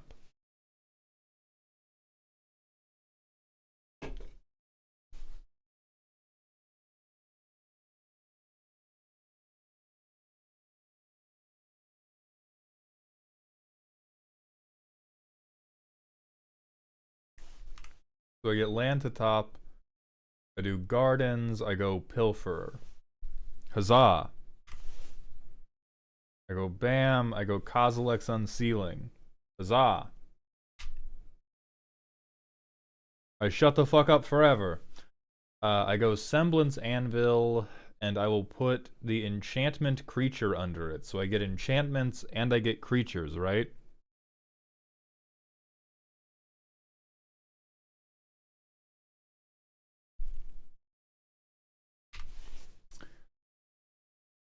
Now I have 3 mana, but my creatures cost less. So it's turn 5, by the way. I have a 2-1. I have a 2-1 and a lot of fucking setup. But I can spend 2 mana on Gigantoplasm. So the best thing on the board, I have 1. And I make 2 0/1s. Cookery. Cookery. Everybody out of the kitchen. Cookery. If there are 2 good things on the board, I can turn one of these spawns into my commander.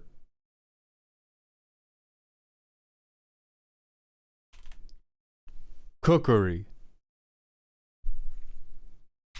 Now my next turn. I got about fuck all to do. Well, actually, no. I can cast Eldrazi Conscription because I exiled an enchantment creature. That's it. Oh no. If Gigantoplasm's big, I go Eldrazi Conscription.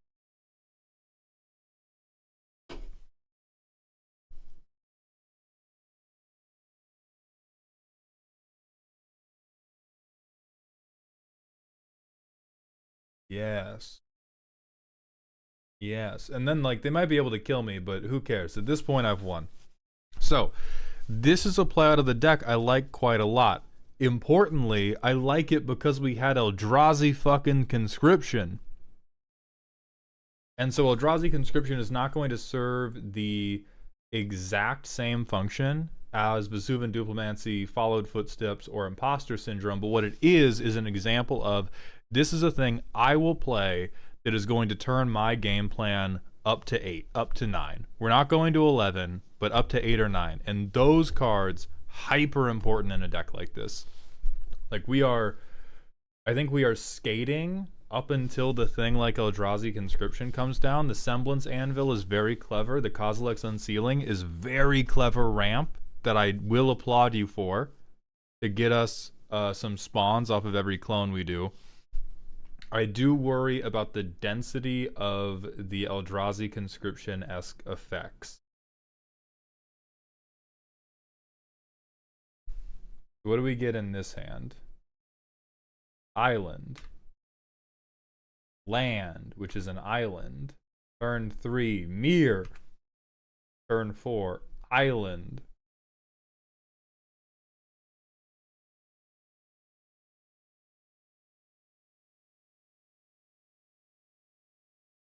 I turn this into a mirror.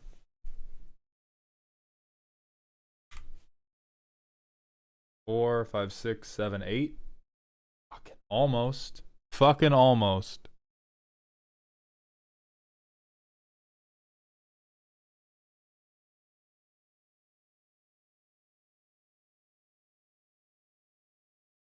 We go Invasion of Vryn, draw 3, and then it's discard 1. I mean, fuck unsummon. Now I get a land. So for 5 turns we have ramped. Kozilek. Hell yeah. 1, 2, 3, 4. I think we missed a land drop. So Mocking Doppelganger can go, Semblance Anvil can go at this point, Silent Hall Creeper can go, and Research Thief can go. And now the game plan is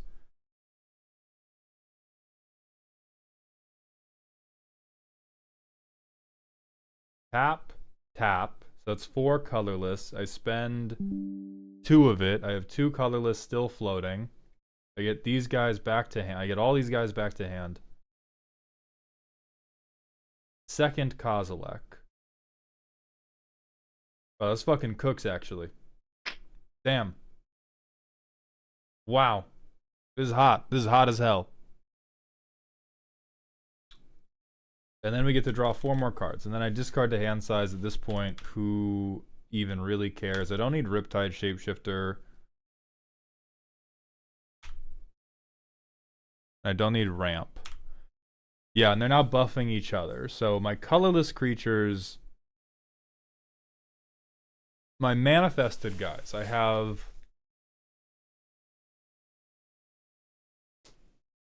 Oh, I can target myself with a manifest. So I have, fuck, some of these are face down.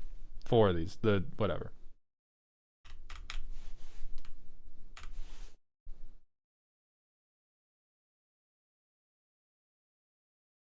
And these guys all get +6, +4. So these are 8 6s. That'll fucking win. Okay, so as predicted, 2 Kozileks is enough to do it.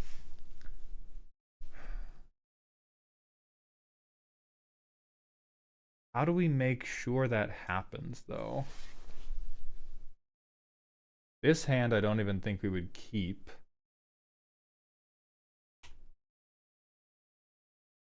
To Hall Creeper. Bam, draw. Woof.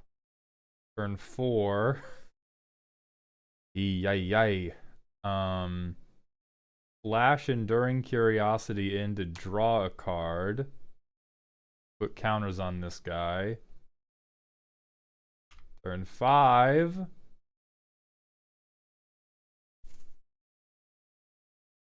I played Defiler of Dreams. Hit to draw a card, and I get a copy of this now. It's not a token, but who cares?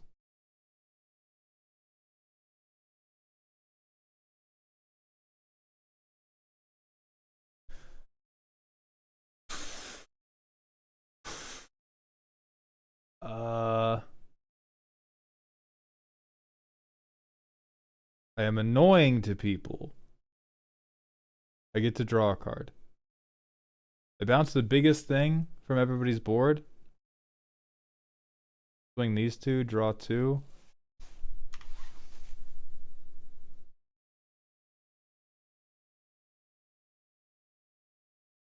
I do fear that the Hearthhole Precon has bagged us up at this point.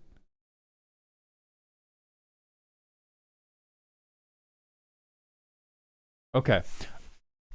I like the energy very much. I still have meaningful concerns about how much we can get done if somebody does not walk into our open jaws. If you are happy with that, I am happy with that, because some of the interactions you get to do with this deck are very, very funky and very, very fresh. But I do think there exists multiple runouts in which nothing happens ever. Oh boy. Oh boy.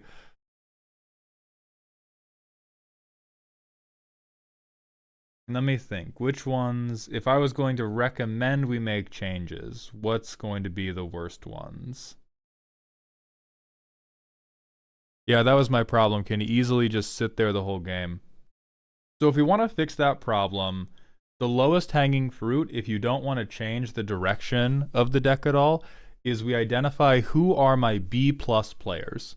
Who are the guys that are pretty good, but are not absolutely perfect, and those become things like stock up. This is like it is a very inoffensive card to cast. Like it's good, it's solid, it's not shitting in anybody's Cheerios, it's not pissing in anybody's leftover Olive Garden, so nobody's gonna freak out just because you cast a good card draw spell. So if we look at all of our copy effects and we go like, okay, well in practice, Sculpting Steel hasn't done that much for me.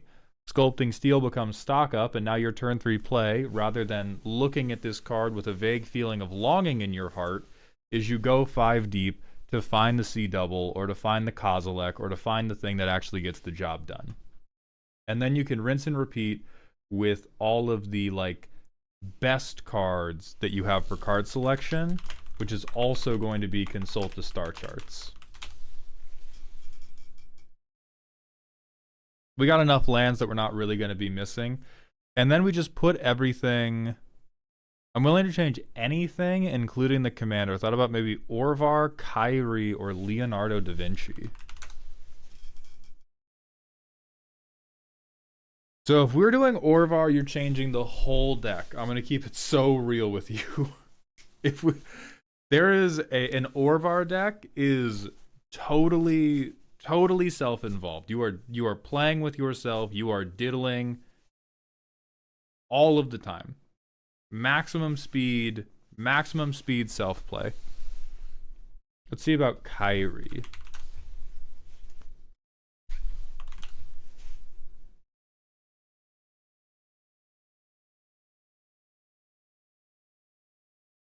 I think this is also a very different deck. I think this is a deck that would utilize a lot of copying effects, but you would probably be a more generic mono blue shithead player.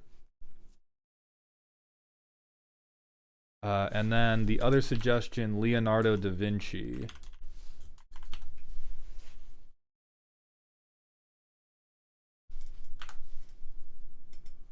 Ah, right. The Thopter Man. Ye old Boeing Industries. I would not recommend Da Vinci because this is more based on like intruder alarm combos. His reputation precedes him. He is too much. This is like high power combo deck that involves creating copies of things, but it's more of a like hee hee hoo hoo, I've drawn my whole library type deck than it is I'm making a bunch of funny clones. I actually think that. So if you want to take from other people's boards, if that's a big part of your dopamine activation, is you going, wow, that's so cool. I do actually believe in this Sakashima as the commander. If you are okay with being a little bit more self-involved, I will second the recommendation for using the legend rule breaking Sakashima. And then if you want to stay mono blue,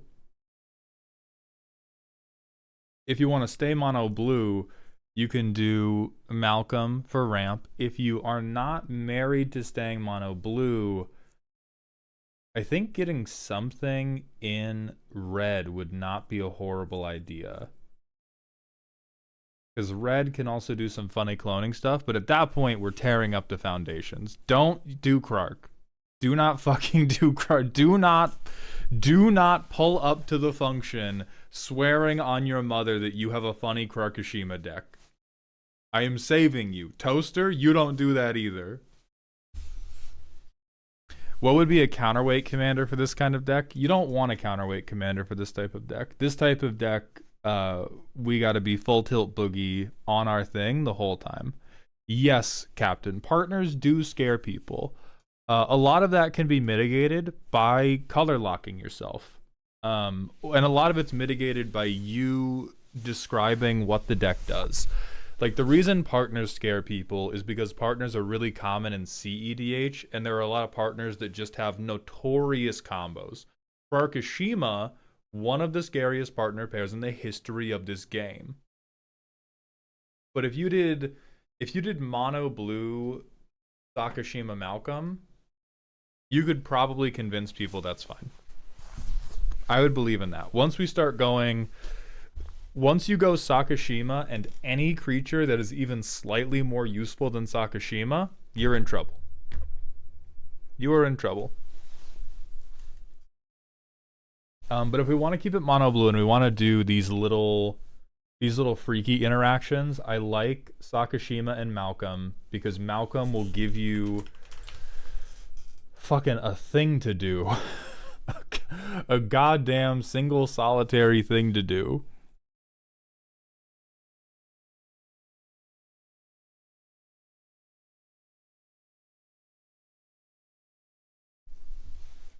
And then after that, what we gotta apply this deck to is, I don't know what your politics are. We gotta start leaving children behind. That was a bad Bush policy. It was bad for the educational system. We gotta start failing these children. So you gotta go through the deck, and we have, 10 copy effects, 10 clone effects, 10 mana effects, 10 removal effects, near 10 win con effects. For all of the removal mana, draw, copy, clone, we have to go through and go, who has been the consistent lowest performer? Here's a hint, it's him. Here's a hint, it's him. And we cut them, and instead of them, we put in solid and efficient card draw that will let you get to the funny and freaky guys that you actually like. That will let you get to, Season of Weaving is here. If I was going to make a guess at who is the least effective 9 times out of 10, I would say probably Phantasmal Image, Body Double, Vesuvan Shapeshifter, Lithoform Engine,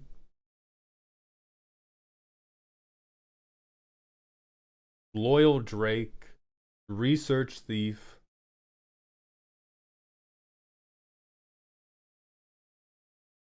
this is so hot though. That's such a fucking hot card. This, this is evil. It's not good. Keep it. It's evil. Um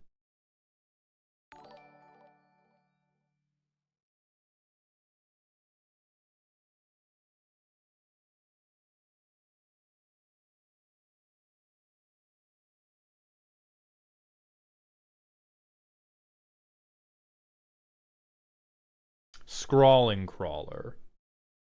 The rest of this, I think, it's very, very well built. It's very, very well built for the specific type of funky thing it wants to do, but those are the cards that, first look, I think are probably performing at the bottom end of the performance spectrum for this deck. And if we're like, ah, man, sometimes it really just doesn't do anything, that's who you should kill for gas to get to your funny thing. And your funny thing is always 2 Kozileks, which is a little bit underwhelming, but hey, you're in mono blue, there's only so much you can do. If I may, I'm going to sound crazy when I submit this. I'm going to sound crazy when I tell you. There's one other creature we don't have that would be incredibly good, particularly if we made clones of it.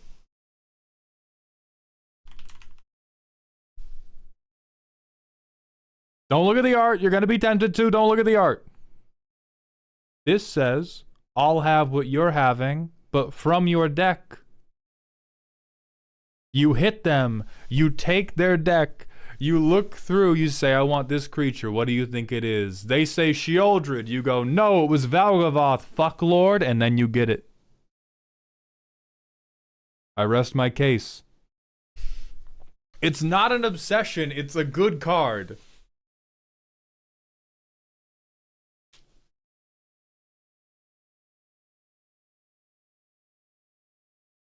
As soon as he typed SP. I'm not the type to yuck someone's yum, but I had a discussion with people last night over game changing the OG dual land since they are so ubiquitous to proxy. IMO, a land base shouldn't be a checklist for lower brackets. We can expand on that when I'm in between deck roasts.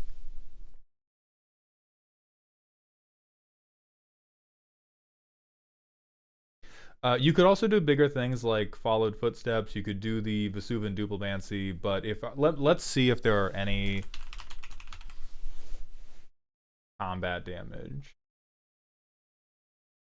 Let's see if there are any just other like big blue creatures that would be good for you to take, or not take, but would be good for you to get a couple copies of.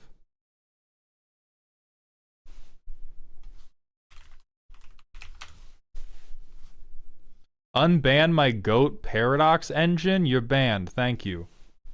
At least now you are with your beloved Paradox engine, you fucking freak. Get out of here. Unbelievable.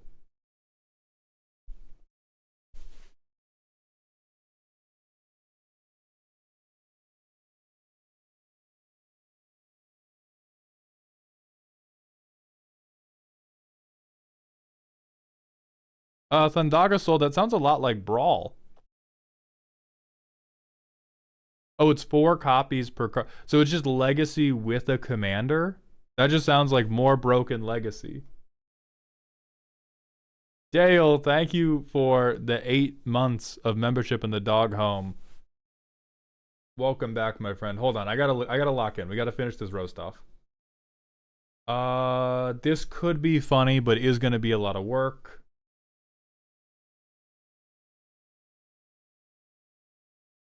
Genuinely good tempo piece that just hits hard.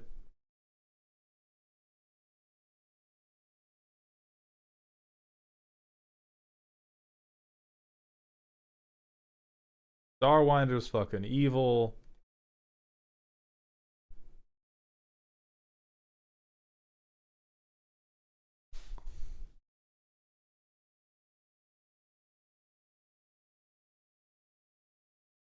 Master of Predicaments. Highly funny.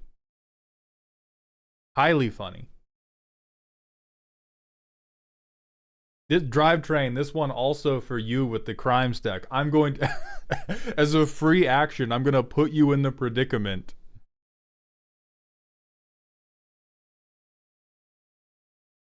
Yeah, we could do Cityscape Leveler as well. For this deck too.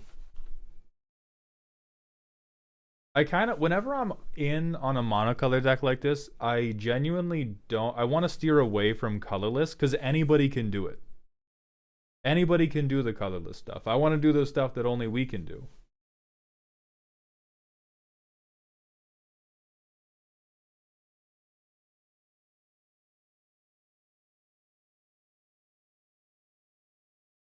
Wow, maybe the stuff you can do is really bad.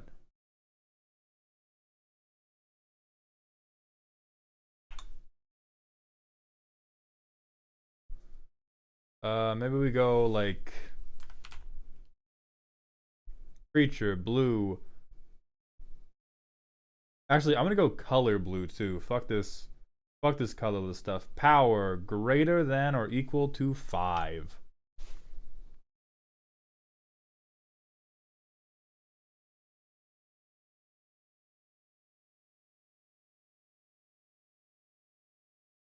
Okay, hold on. What about 1 million whales? I know you've got nothing else to do with counters, but what about a million whales?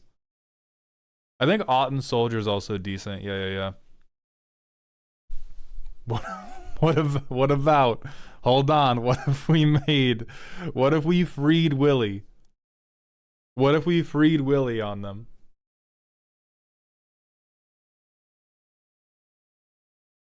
This is evil and they would hate you.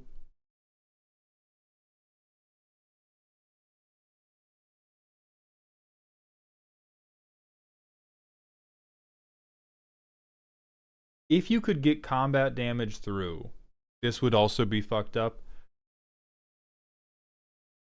We already talked about this guy. This is pretty big.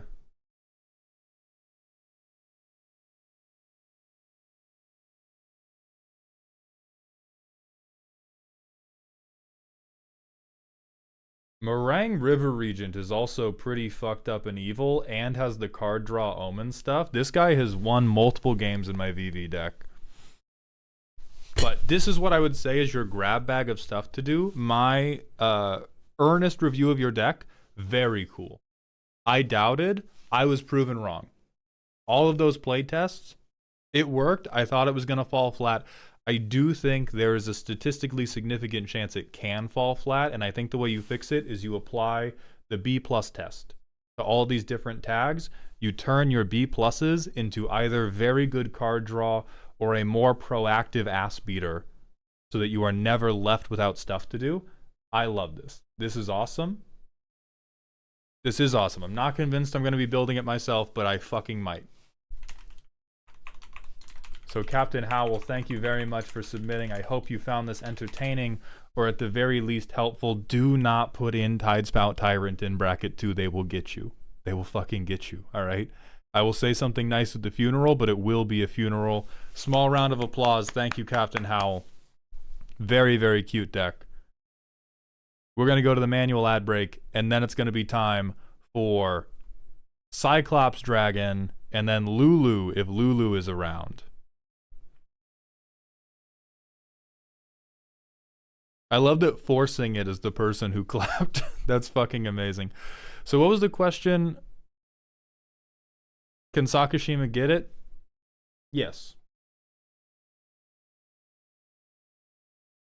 That looks like a person, yeah. Vague humanoid.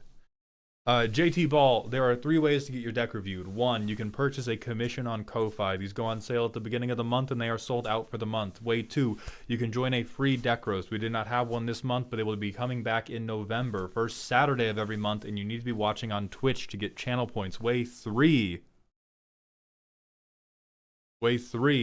you can spend $500 for me to roast your deck on demand. This was a joke option. People did it. You can also spend $694.20 to have me and my girlfriend roast your deck together. You have a link to your current build of Henzi? I don't really have a current build of Henzi, Onyx Ghost. I haven't played it in a while. Ah, yes. Talking about game-changing OG duels. Absolutely not. Color fixing lands, especially lands that only fix for 2 colors, that does not need to be game changered. If we were going to talk about game changer lands, we need to talk about the lands that are basically fucking spells.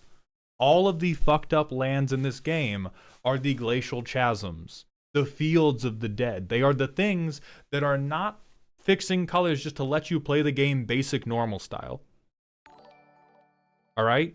That's not the problem. It's not the problem that somebody can tap red mana or blue mana on turn 1. Oh my god. The problem is when we have lands that take crazy game actions you normally have to spend mana on. So we do not have to game change your OG duels ever. Proxy your mana bases if you cannot afford them. You should not hold yourself back from being able to play a bracket 2-3 color deck just because you're broke like the rest of us. What the fuck?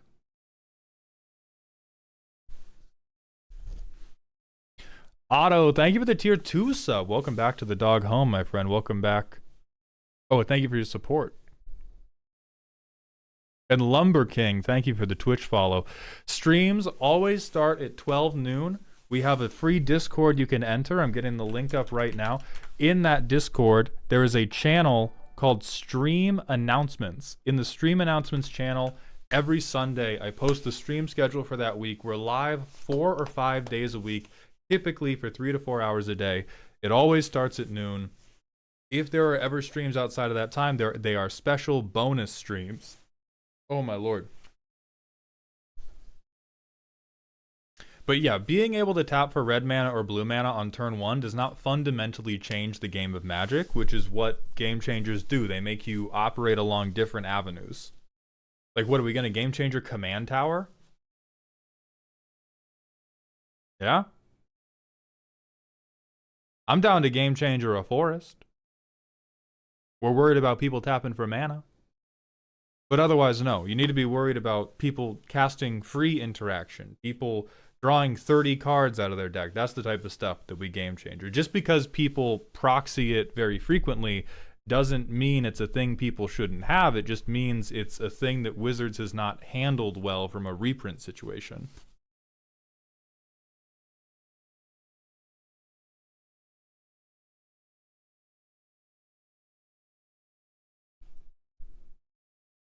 Oh my god, this YouTube vertical stream looks so terrible. YouTube chat, are any of you trapped in the vertical stream?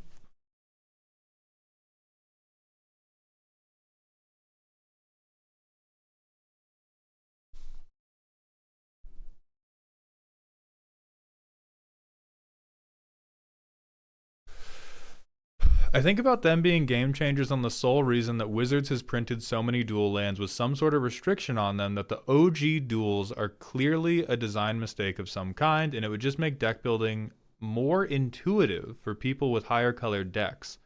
Like, Golos is a ban for bad deck building purposes. This in my mind is a low maintenance one. I do not agree with your point about Golos because Golos was changing the play pattern of decks. They weren't banning Golos because they thought if you were a Golos player, you were lazy. They banned Golos because he homogenized the play patterns of decks in the commander pool. Being able to fix your mana with an OG duel versus a shock land is not homogenizing the play pattern.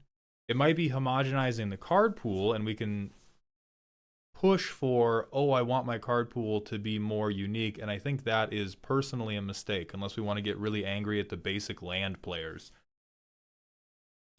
But to me, that strikes me as a, like,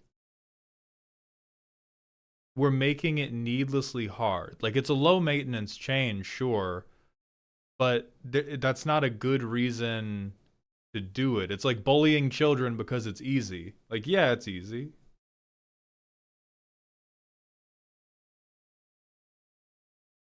Loader, I agree you barely need them, but again, not a reason to ban them. Like, your ability to build a functional land base that does not use an OG duel does not mean an OG duel is overpowered.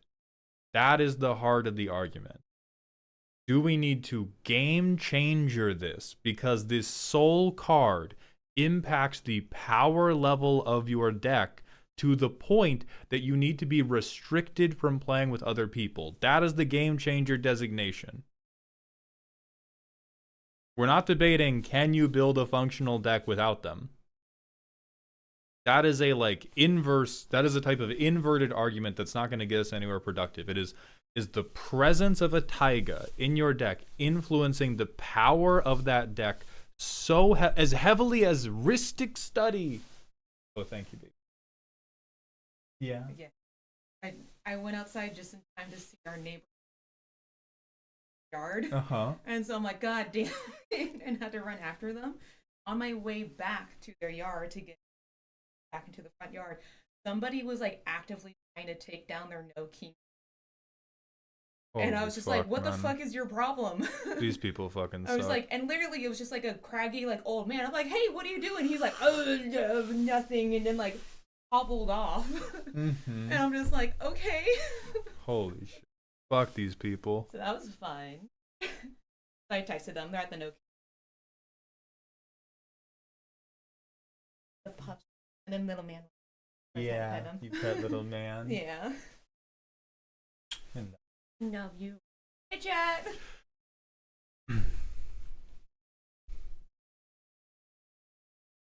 That's why I say game changing, it is good, no problem for higher power decks that want to run at a high function, but when my mono color is facing Wooburg generally good cards at bracket 2-3, it just feels pointless to be monocolored. Then that's not about the OG duels, though. Like, facing... And part of this conversation is that you can build those decks without OG duels. And your monocolor deck still gets shit on. I will run your ass with a Triome, brother. I also dislike 5-color soup decks. I don't enjoy playing against 5-color soup decks. But by your own line of argument, we are well past the point where an OG duel is necessary to running a 5-color good stuff deck. And so if the emotional thing that set this off was, oh my god, I play against so many 5-color good stuff decks, they should be forced to be bracket 3 if they want to have a good mana base. They're totally capable of having a good mana base without OG duels. Like, blaming the duels is like, I cannot think of a less culpable part of their deck than the OG duel.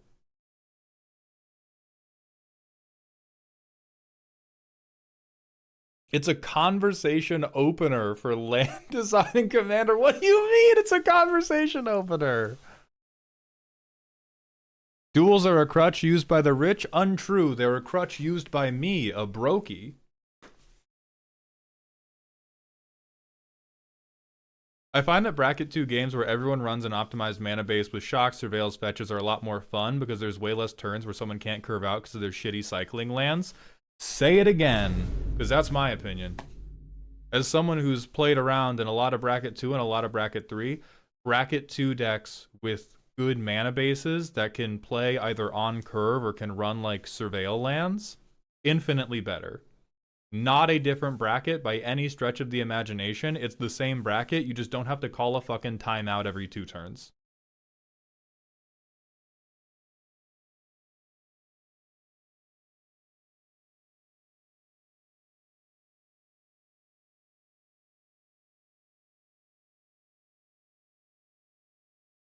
But I am with you.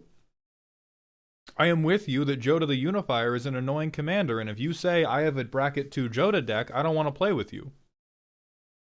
But I never think it's the fault of the volcanic island.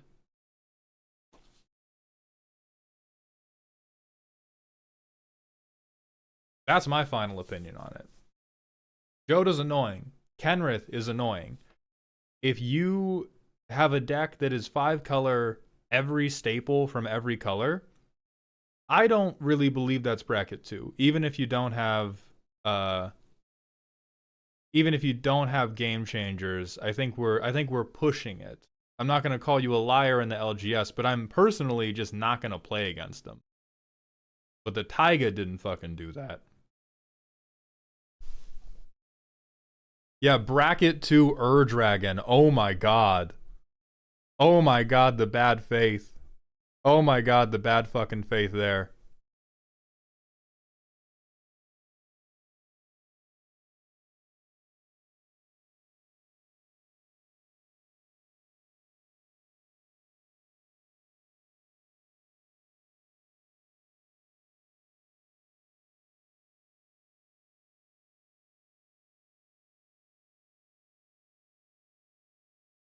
Scrublands killed my parents and mugged me at gunpoint 3 years ago. I will never forgive WotC for what they created.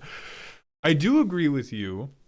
Zilla, thank you for the tier 1 sub for the 11th month. Welcome back to the dog home. I do agree with you that the OG duels are probably one of the last vestiges of early cards that they made way too good.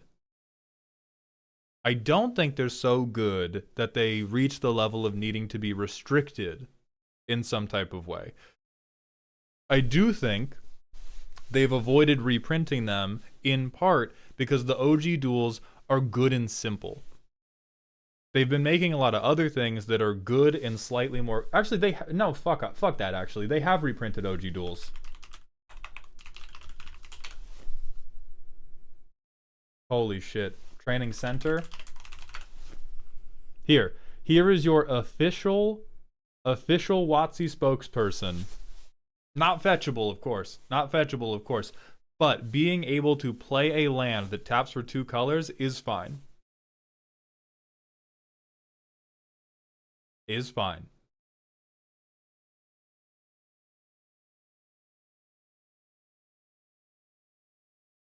It's not just Wooburg in my argument, I'm also all for proxying them. I just think it makes deck building kind of too simplified for people. Not even EDH rec effects. Skimming off the top of the cake will get people more into the custard filling. No. I mean, I think we're like... Your argument appears to be that the game would be better if people were forced to put more effort into creating a functional mana base, and my argument is the opposite. So in your world, where everyone else needs to work harder to get a mana base that taps for colors, and that leads to like a better community, you are correct. I disagree. I would allow everybody I play against to pretend every land they have is a command tower. But the deal would be, every land you play as a command tower, you have no utility land. There is no mark of honor for me. If you're like, oh my god, I used a filter land and a storage land, and then I used a check land to pay into, I don't care, man. You can have your command towers, or you can have your shifting woodland. Yeah, like this screams like an LGS meta issue. Like if people aren't building interesting decks with OG duels, they're not going to build interesting decks with check lands. Are these bond lands? Whatever the fuck. Like we're looking at the most common point of similarity, which is, oh, all these people use the easy lands. That must be why. And I think it's tricking us. Also, Dale, thank you for the $2 super chat on YouTube. I'm sorry I missed that. Is there a high power way to do Iroas?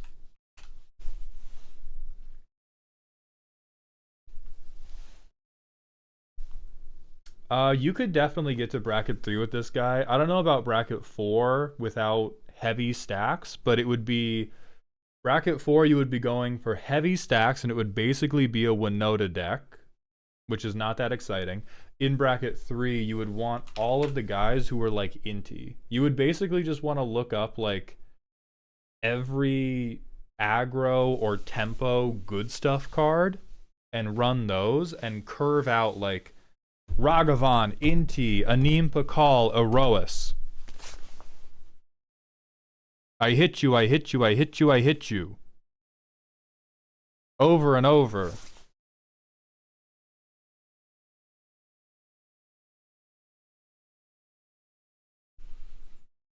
It's not that I want it to be difficult, but to me, people neglect the lands with drawbacks, but also an upside. Like, Surveil lands are great, but I never see people play them because it's just not unconditional. One, that's population dependent. Every person I've ever played with uses Surveil lands. Now, my lived experience does not negate your lived experience, but you seem to be advocating for, I want people to be more creative, but that doesn't mean we have to ban things to try to force them to be more creative. What's wrong with people being as creative as they want to be? Or why does the method by which we are getting people to be more creative is handcuffing them from functionality? Like, the way I get people more interested in the way I get people more interested in more creative cards is I use them and I do cool shit with them, and then everyone goes, "Oh my god, can I play with that?" Surveil lands just aren't that cool. They're a little bit nice. If I crack a fetch, I get a Surveil land before I get an OG duel, but it's like,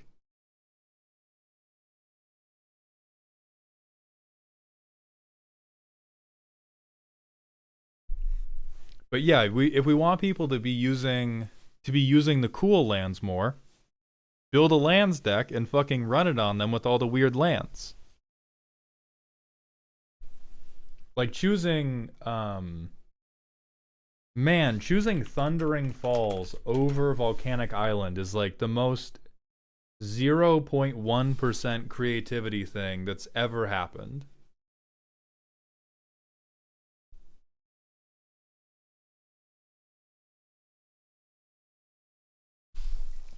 Okay. Cyclops Dragon, you're here, yes? Lulu, if you're here, proof of life, please.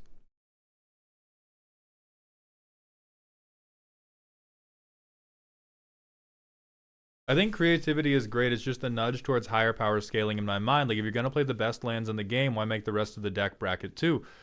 Well, because the power your color fixing is giving you is way, way different from the power Rhystic Study's giving you, or the power Gamble is giving you, or the power Worldly Tutor is giving you, or the power Natural Order is giving you.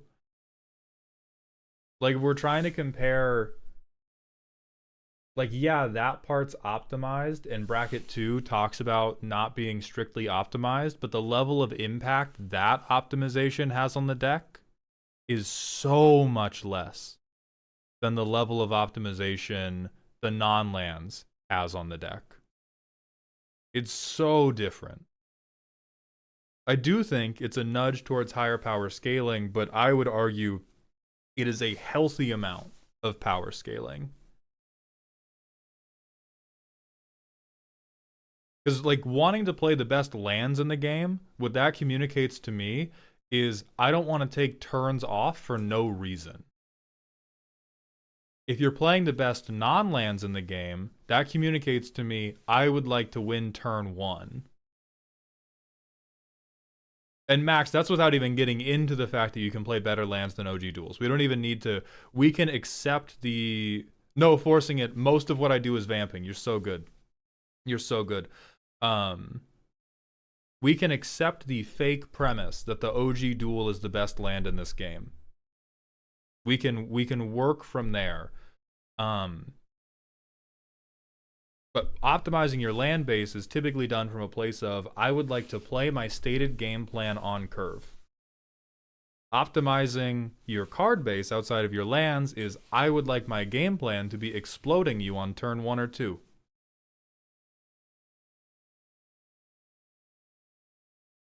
And you can see it in practice. Like, you can take a pre-con deck list.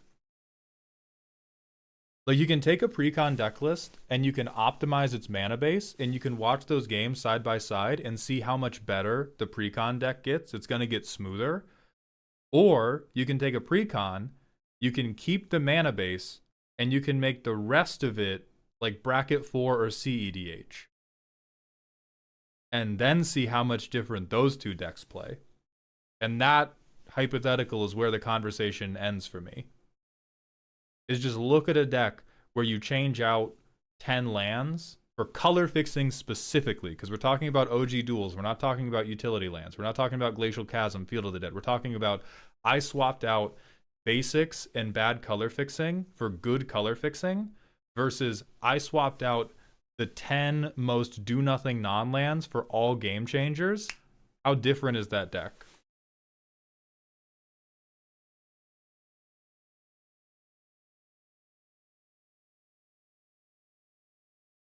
Anyway, Cyclops Dragon has sent in a spooky deck. My goal with this deck is to find an ability worth copying with my commander and then make as many copies as possible. What's in the water today, man? Copying my own homework. Real. This originally started with me trying to avoid Eldrazi. Now that I've gotten some testing done, I could potentially loosen that for the sake of making the deck function, but I still don't want to go crazy with them. What's this do? Peregrine Dynamo. Haste. Copy an activated or triggered ability you control from another legendary source that is not a commander. Holy Balatro, dude. This is a deck building challenge? No, you used the word challenge. Who... Does somebody have your family in like a basement somewhere? Partially a challenge.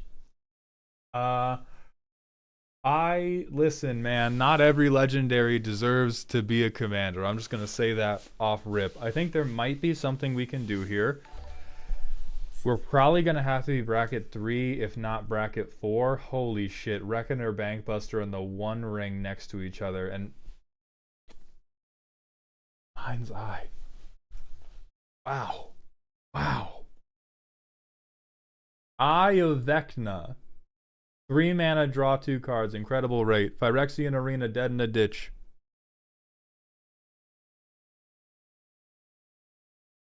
Okay, so we have Kozilek. We have more copies. We have mana. What are our legendary sources? Let me get a feel for what is this deck actually going to copy. Going to copy Vecna, Palantir of Orthanc, Apple of Eden, Shamil. All right, that's hot. The One Ring, the End Stone, but none of these triggers are very good. Like, we can draw 1 extra card off the End Stone, sure. Kozilek, Lithoform, Helm of the Host, Karn,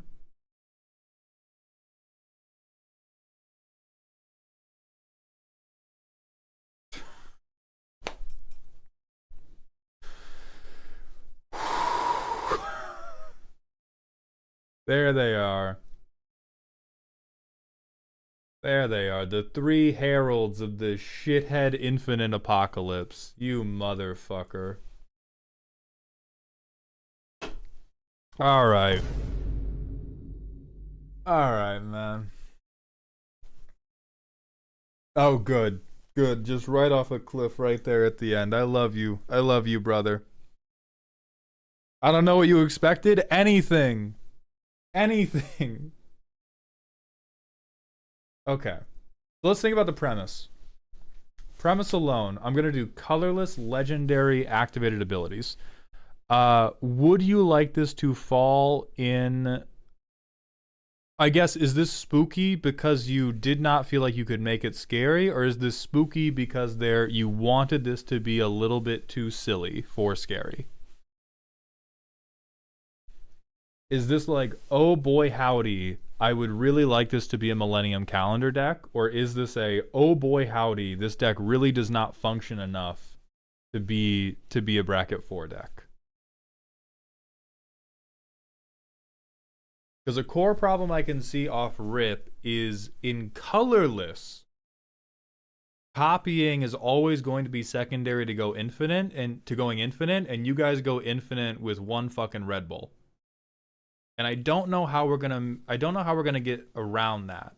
even with the legendary restriction, all of the best things we can do are not as good as hitting an infinite loop. And most of the things we want to do right now, the 3 threat generators, are all the horsemen of the infinite loop apocalypse. It's spooky because I'm not confident enough to call anything I build scary. Okay, well, let's look at the list of effects we could copy with this guy and see if any of them are worth a goddamn. We need these to be legendary. Because what I like the least is that our 3 primary win conditions are things that we just loop infinitely. It's like, here's my secret family recipe for a saltine cracker. Infinite loops are fine as long as they involve copying stuff. There's a reason I'm not running senseis. Fine for you. I'm still an artist. Okay? We need this to be colorless.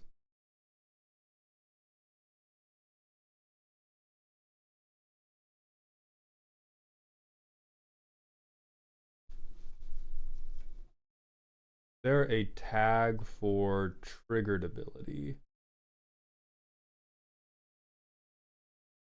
Just for activated ability. Well, I guess this copies activated ability, right? Yeah, copies activated. So we'll do activated ability 2. Steal, steal, steal.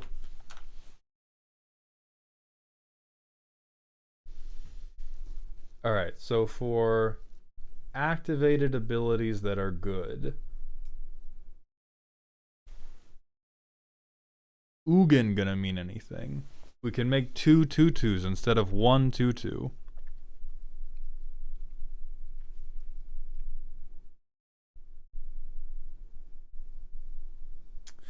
Well, Cyclops, I'm not gonna yell at you for just infinites, but whenever I look at a deck, I wanna understand the specific flavor that is driving it. And right now, the specific flavor I'm getting is like a little bit worse than normal. Because I've seen a lot of colorless commanders.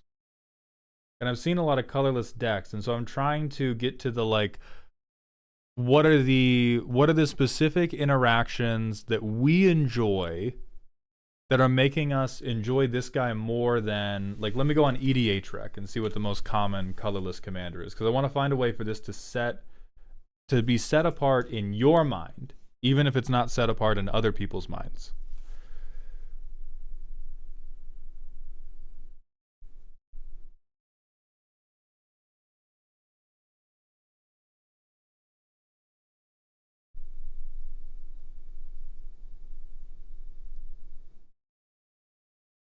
So it was like the only thing. So there's the Eldrazi players, which we're not doing. We're doing the combo players. So the closest comparison is Marvin. I feel like the only reason we are not doing Marvin, like, I want to say it's Eye of Vecna, but Eye of Vecna is really second fiddle to the One Ring stuff, and like the Chimil and Eye of Vecna stuff and the Apple of Eden stuff, these feel like a distinctly different deck. These feel like, holy fuck, what is this guy doing when he lays down Apple of Eden? And then you lay down the One Ring, and then you lay down Walking Ballista, and I know what you're doing. So let's see if there's. So I'm going to investigate for you if there's other things like these 4 that can get a little riz in here.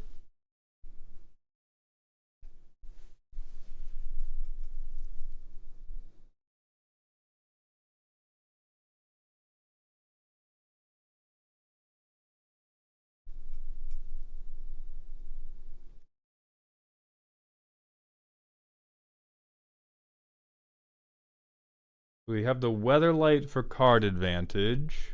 It's not crazy. Exceedingly normal.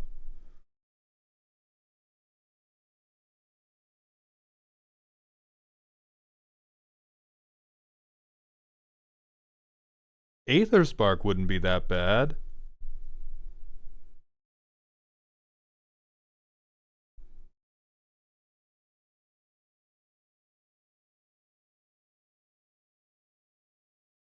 There's Aetherworks Marvel, which is very, very, you know, generically good cheating.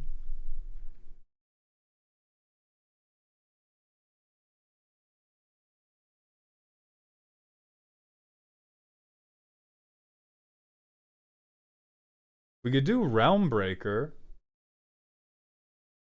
That's pretty funny ramp. So how do we feel about this being a like highlight reel of goofy legendary effects? And then we try to build something that can win the game on top of that.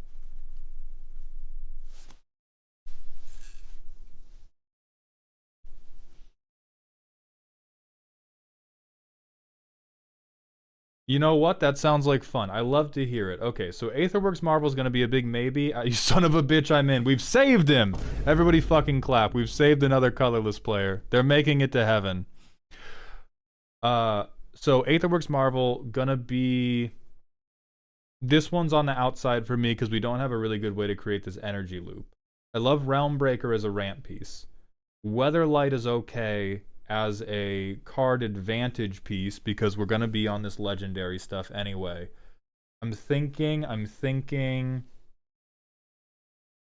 I hate Planeswalkers, but Planeswalkers are probably going to make it in here. So Aether Spark, we have, what's this fucking, where's the bimbofication ship?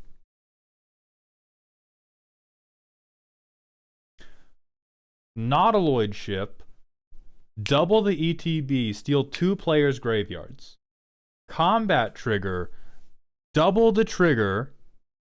Bam bam, 2 stolen creatures. Are we feeling me? This is not legendary. I'm so fucking stupid. I thought this was legendary. Don't listen to me for a moment. Okay, Mjolnir. Can Mjolnir do anything? It's soft. Listen, somebody get Veggiewagon on the fucking phone. There's gotta be a way to make this guy legendary. Somebody get Veggiewagon on the fucking phone, okay? We can fix it. I think we have Planar Bridge.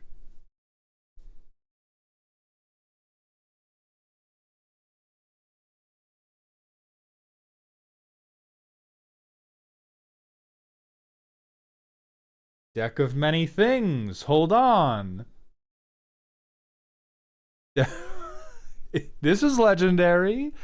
Is it mana efficient? No. No.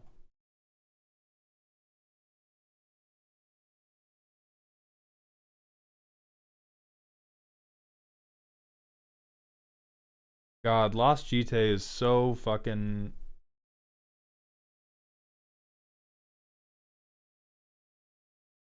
So fucking whatever.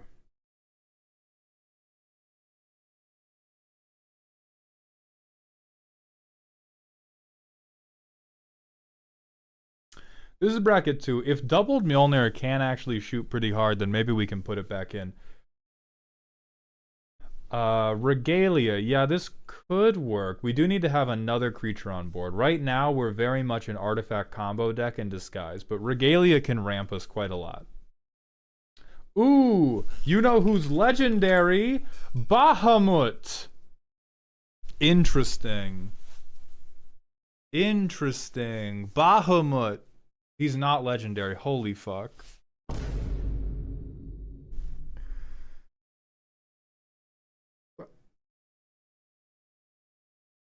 Why isn't any of your shit cool, colorless players?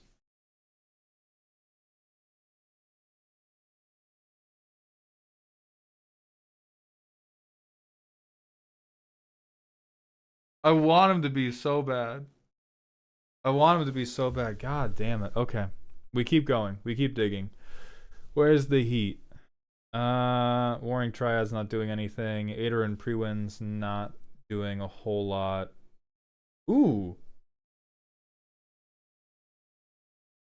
I believe the second we will not, this will only become tap 2, guys. We won't get to double up the counters because it will like check again and then we won't get it. But that was almost something.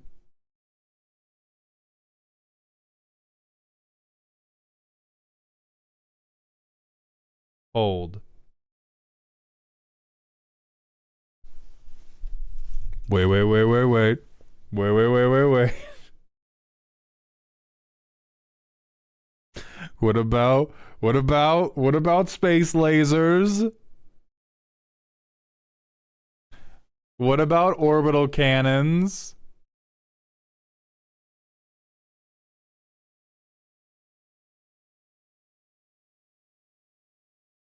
We're not really filling our graveyard.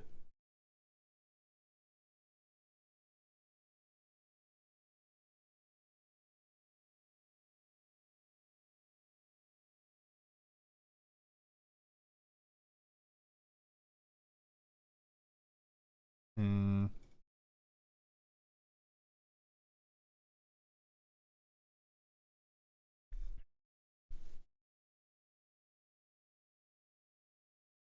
I think Iron Spider was at like the bottom of this deck, right? No. No, never mind. Mauled, you just gave me a reason to keep Metalwork Colossus. You're welcome. You're welcome.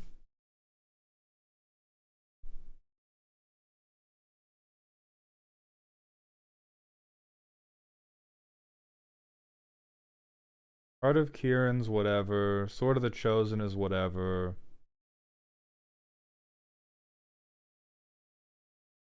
What about a second reason to keep Metalwork Colossus? What about a second reason to play that dumb fucking Colossus?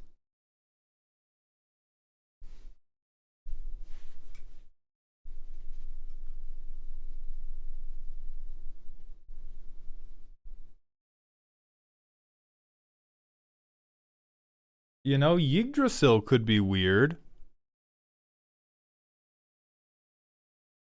Again, we don't have enough good creatures. So we would need to kind of go into a harder, like, into a more creature heavy legendary thing. Let me look at triggered ability.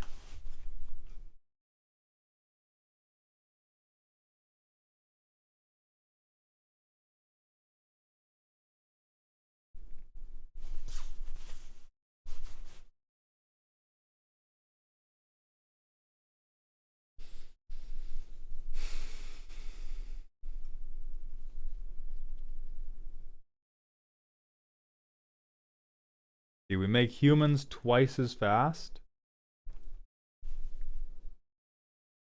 What would this be? This would be turn 4. So I would play my commander turn 3. I would play this turn 4. I would double it. I would make 2. Turn 5. I would pay 3. I would tap it. I would double it. I would make 2 more go to 4. I'd make 4 more go to 8.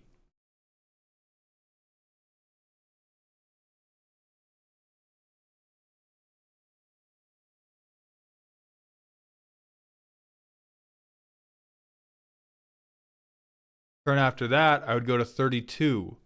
So I would make 8, and then I would make 16.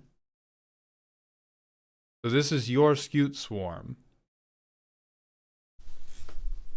It doesn't win you the game super quickly because you have to like invest all of your mana to get up because we're not going to buff these guys anyhow. But it's just something to think about.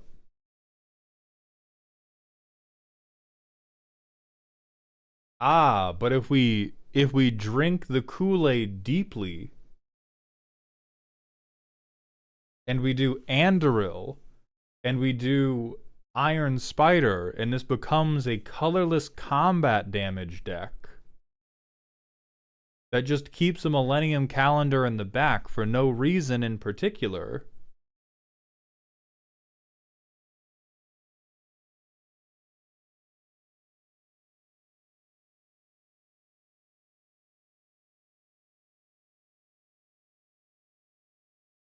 Iron Crag's not doing it.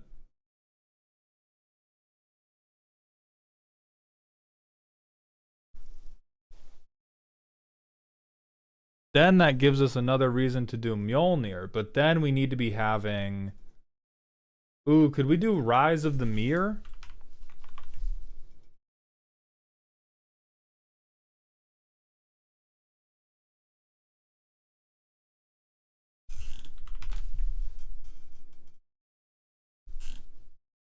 Okay. Okay. Okay.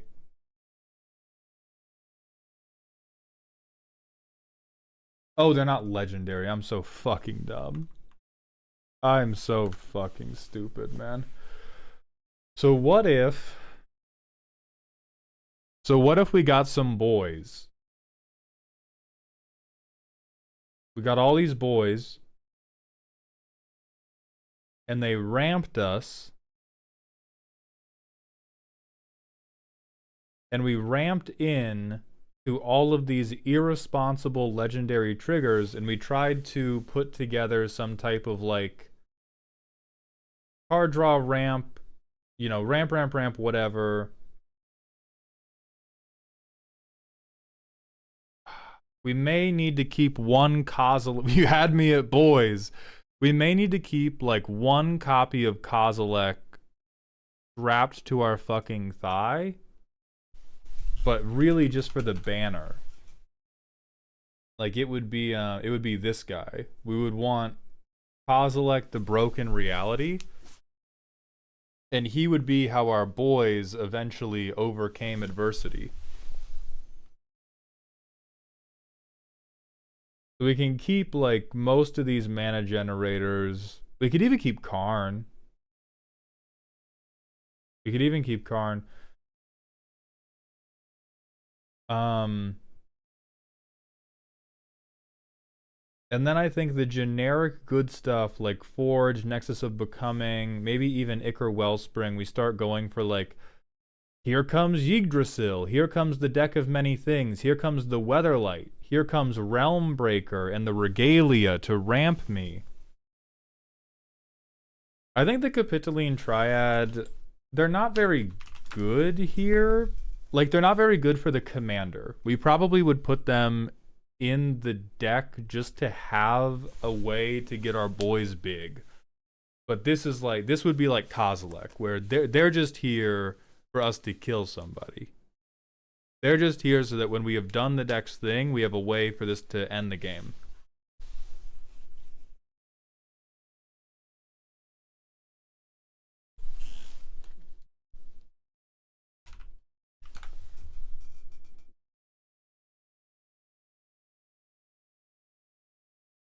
We could copy Bitterthorn. It's pretty slow.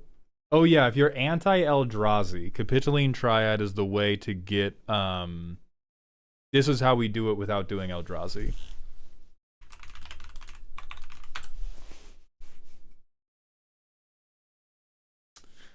Living Brain, this is just not big enough. This is just not big enough.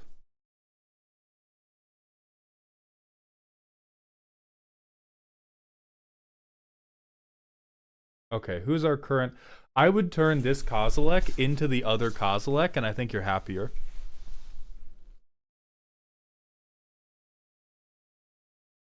So let me... You know what? I will go to the painstaking effort. I will dupe this, and we will...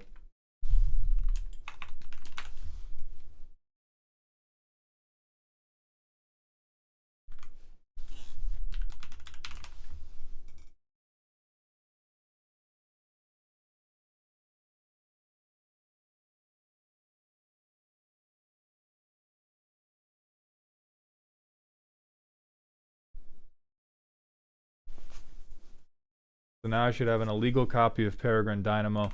So who do I not care about? I don't care about them. I don't care about them a lot. I don't care about... I don't care about them. No. No. No. No.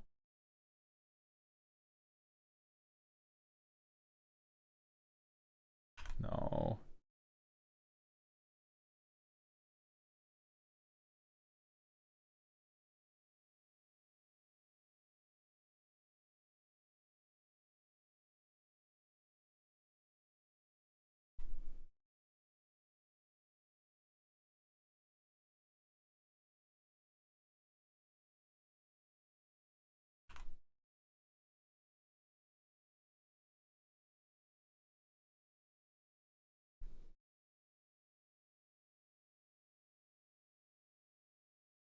Okay, so that gives us 82 room. 82 room, where is my list of boys?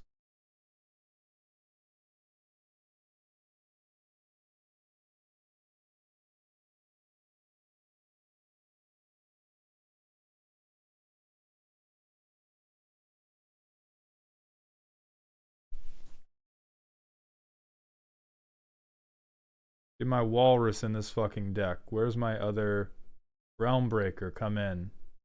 Weatherlight, come on in. Deck of many things, happy to have you. The Regalia, pleased to meet you. Bitterthorn, hello. The Dominion Bracelet, pleasure to have you. Capitoline Triad, good to see you, my friend. Other Kozilek, get on in here. How many creatures we up to? 18, that's still low.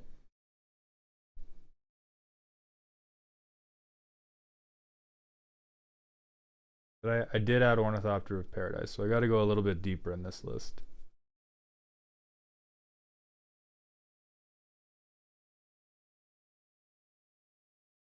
Wow, that's it.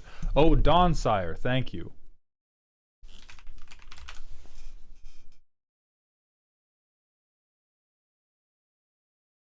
Super State is legendary. And the trigger is from the aura. Well, it says whenever enchanted creature deals combat damage, it deals that much damage. So I don't think...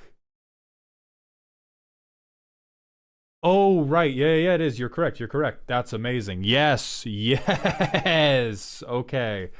So now I think the biggest problem we have in this deck is we have a few things. We have a few things that really want to do combat damage, and we don't have a high density of creatures. So let's playtest this. One land, brilliant. We're gonna ignore the Soul Ring.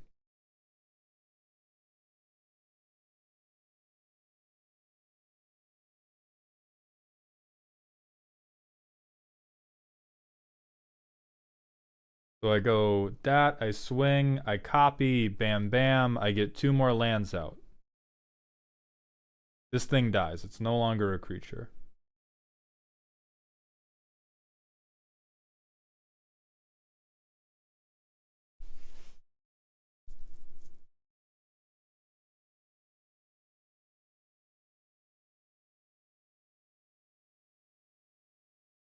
I get the Weatherlight out. I get the Alloy Mirror out. And I play this land that doesn't do anything. Brew of 3, huh? Equip. That is rough. That is unfortunate.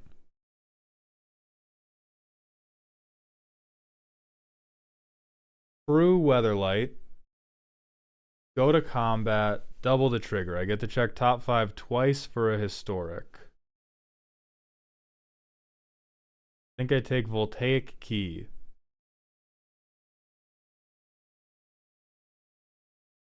I Sophie's choice right here. Holy fuck, Millennium Calendar is Super State. I take Super State. I want the deck to rip. Bottom of library. And then Voltaic Key.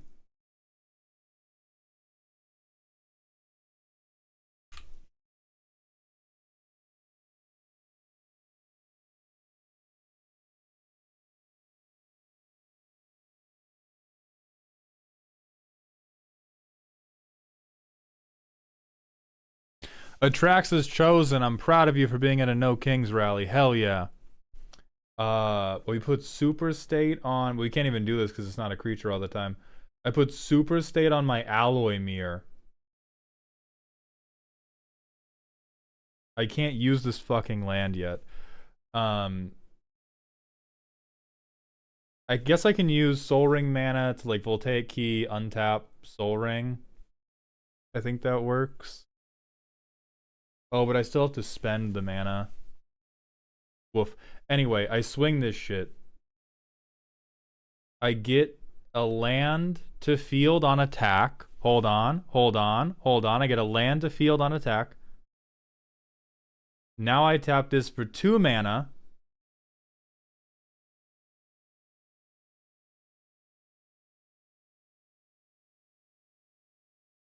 And nothing happens because I don't have 2 uncopiers. But I copy the super state trigger. And it deals 10 to each opponent twice.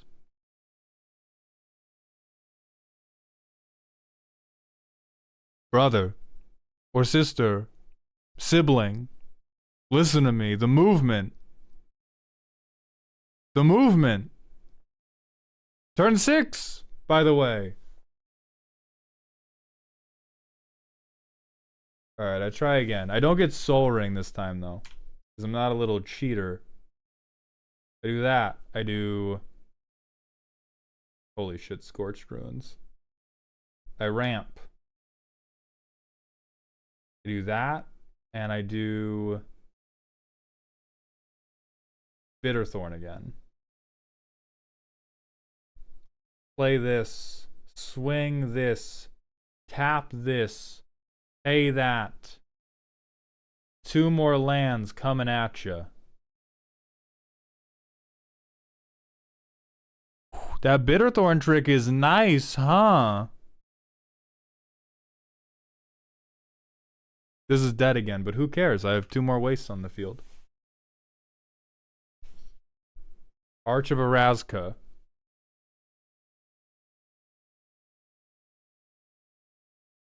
Or I guess I can do this sack 2 because this is 4 fucking mana, which is heinous. I play the fucking planar bridge.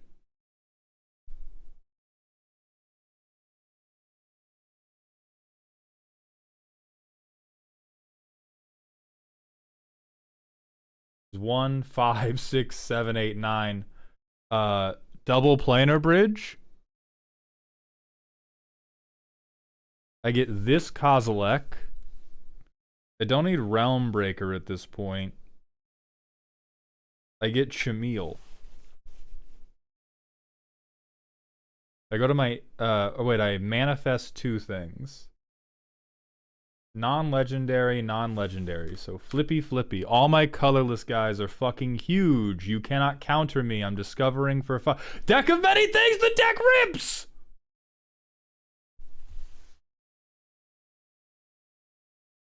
Oh, it's a cast trigger, not easy. Okay, whatever. We don't get the manifest. Unimportant. The guys I have on board, +3/+2. I have Chameel. I discover deck of many things. I bow. I receive my standing ovation.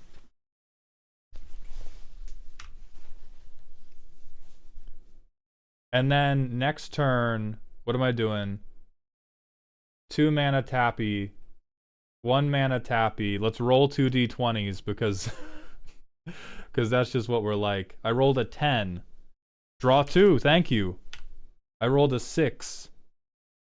Return a card at random from graveyard to hand. I get a land back to hand, whatever. I'm booling, I believe, as the children say.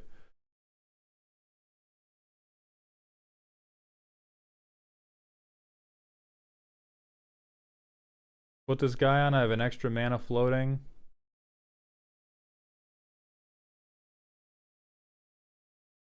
Oh, I could just continue planar bridging too. I genuinely this is my vision for you. Oh, deck of many subtracts hand size from result. Okay, then that goes different. I think we get like, I think we dump our hand on the second one, which is fucking hilarious. But this is my earnest suggestion to you. Is yes, this is now, there's a meaningful reason Peregrine Dynamo is in charge of this deck, and there is a lot of shit you get to do that you don't typically get to do in the Commander game with this. It's like, it is Balatro shenanigans. I still think there's a world where you pull off a Millennium. Can you imagine doing the, do the fucking Horn of Gondor trick into Millennium Calendar?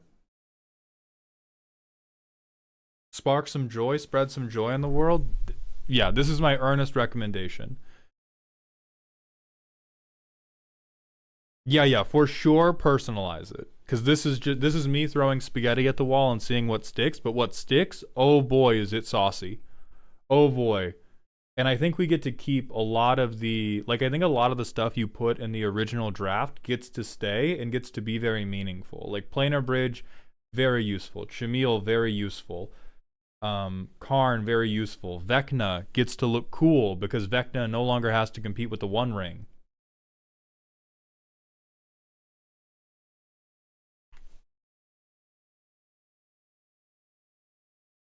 Yeah, this shit jelly, it ain't jam.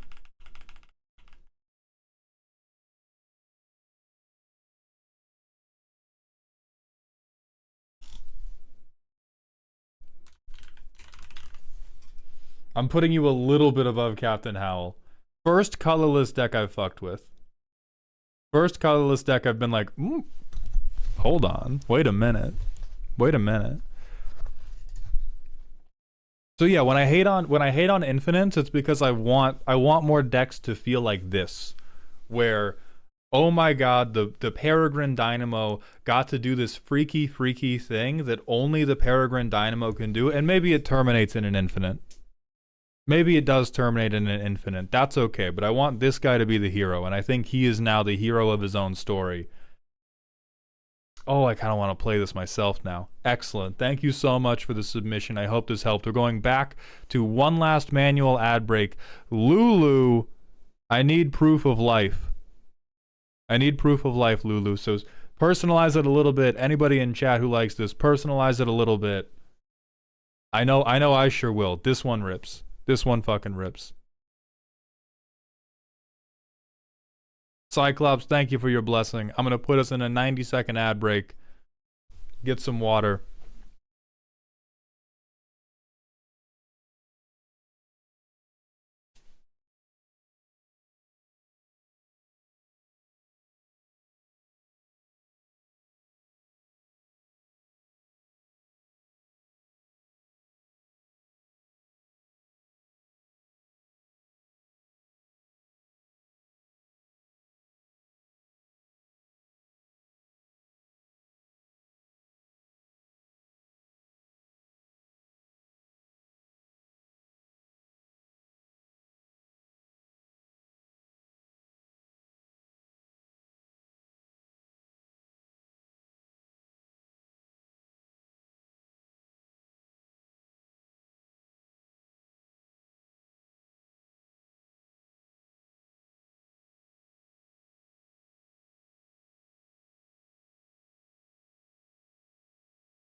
Okay, everybody, we're back.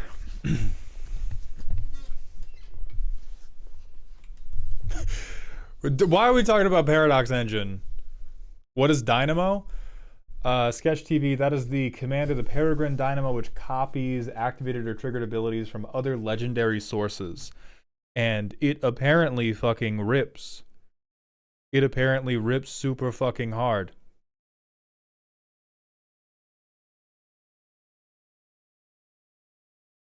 Can you drop the deck link? Yes, Josh. That should be it. I think that's to my version of the deck, which is like 80% this original one, but I switched out a lot of the generic artifact support for generic artifact support that are creatures that we can use to crew our vessels, to attach the Bitterthorn to.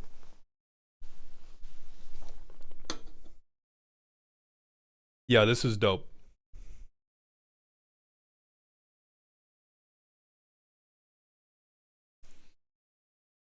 Okay.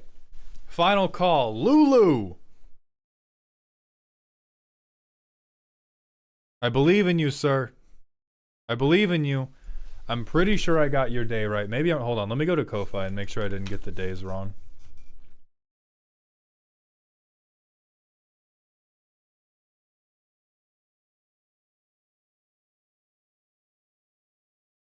Let me scroll through.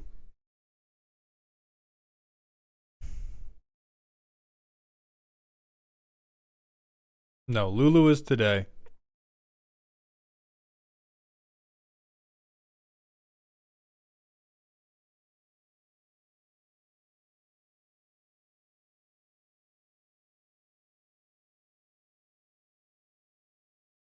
Okay. I do not think Lulu is here, which means we are going to end a little bit early for the day. So you have until I finish this spiel to sound off.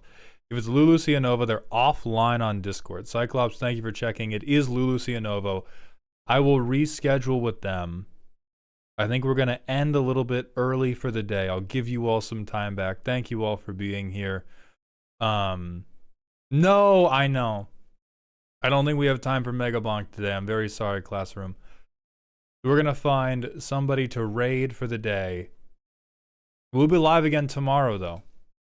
So if none of you have been imposed to martial law because of the No Kings protesting today, I hope to see you all there. Let's see who of the homies are alive.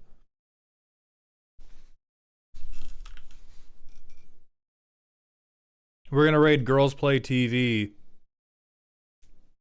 The raid message, I think. Oh my god, he's peregrining it.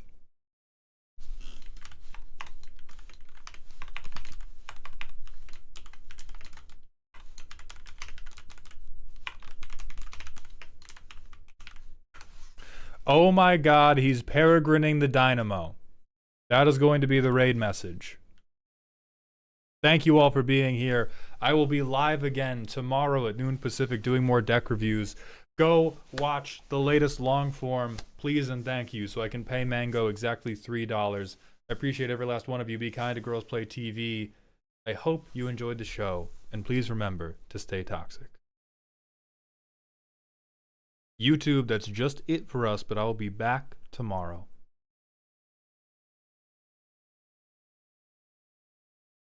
Same for us, TikTok. I will see you all again tomorrow.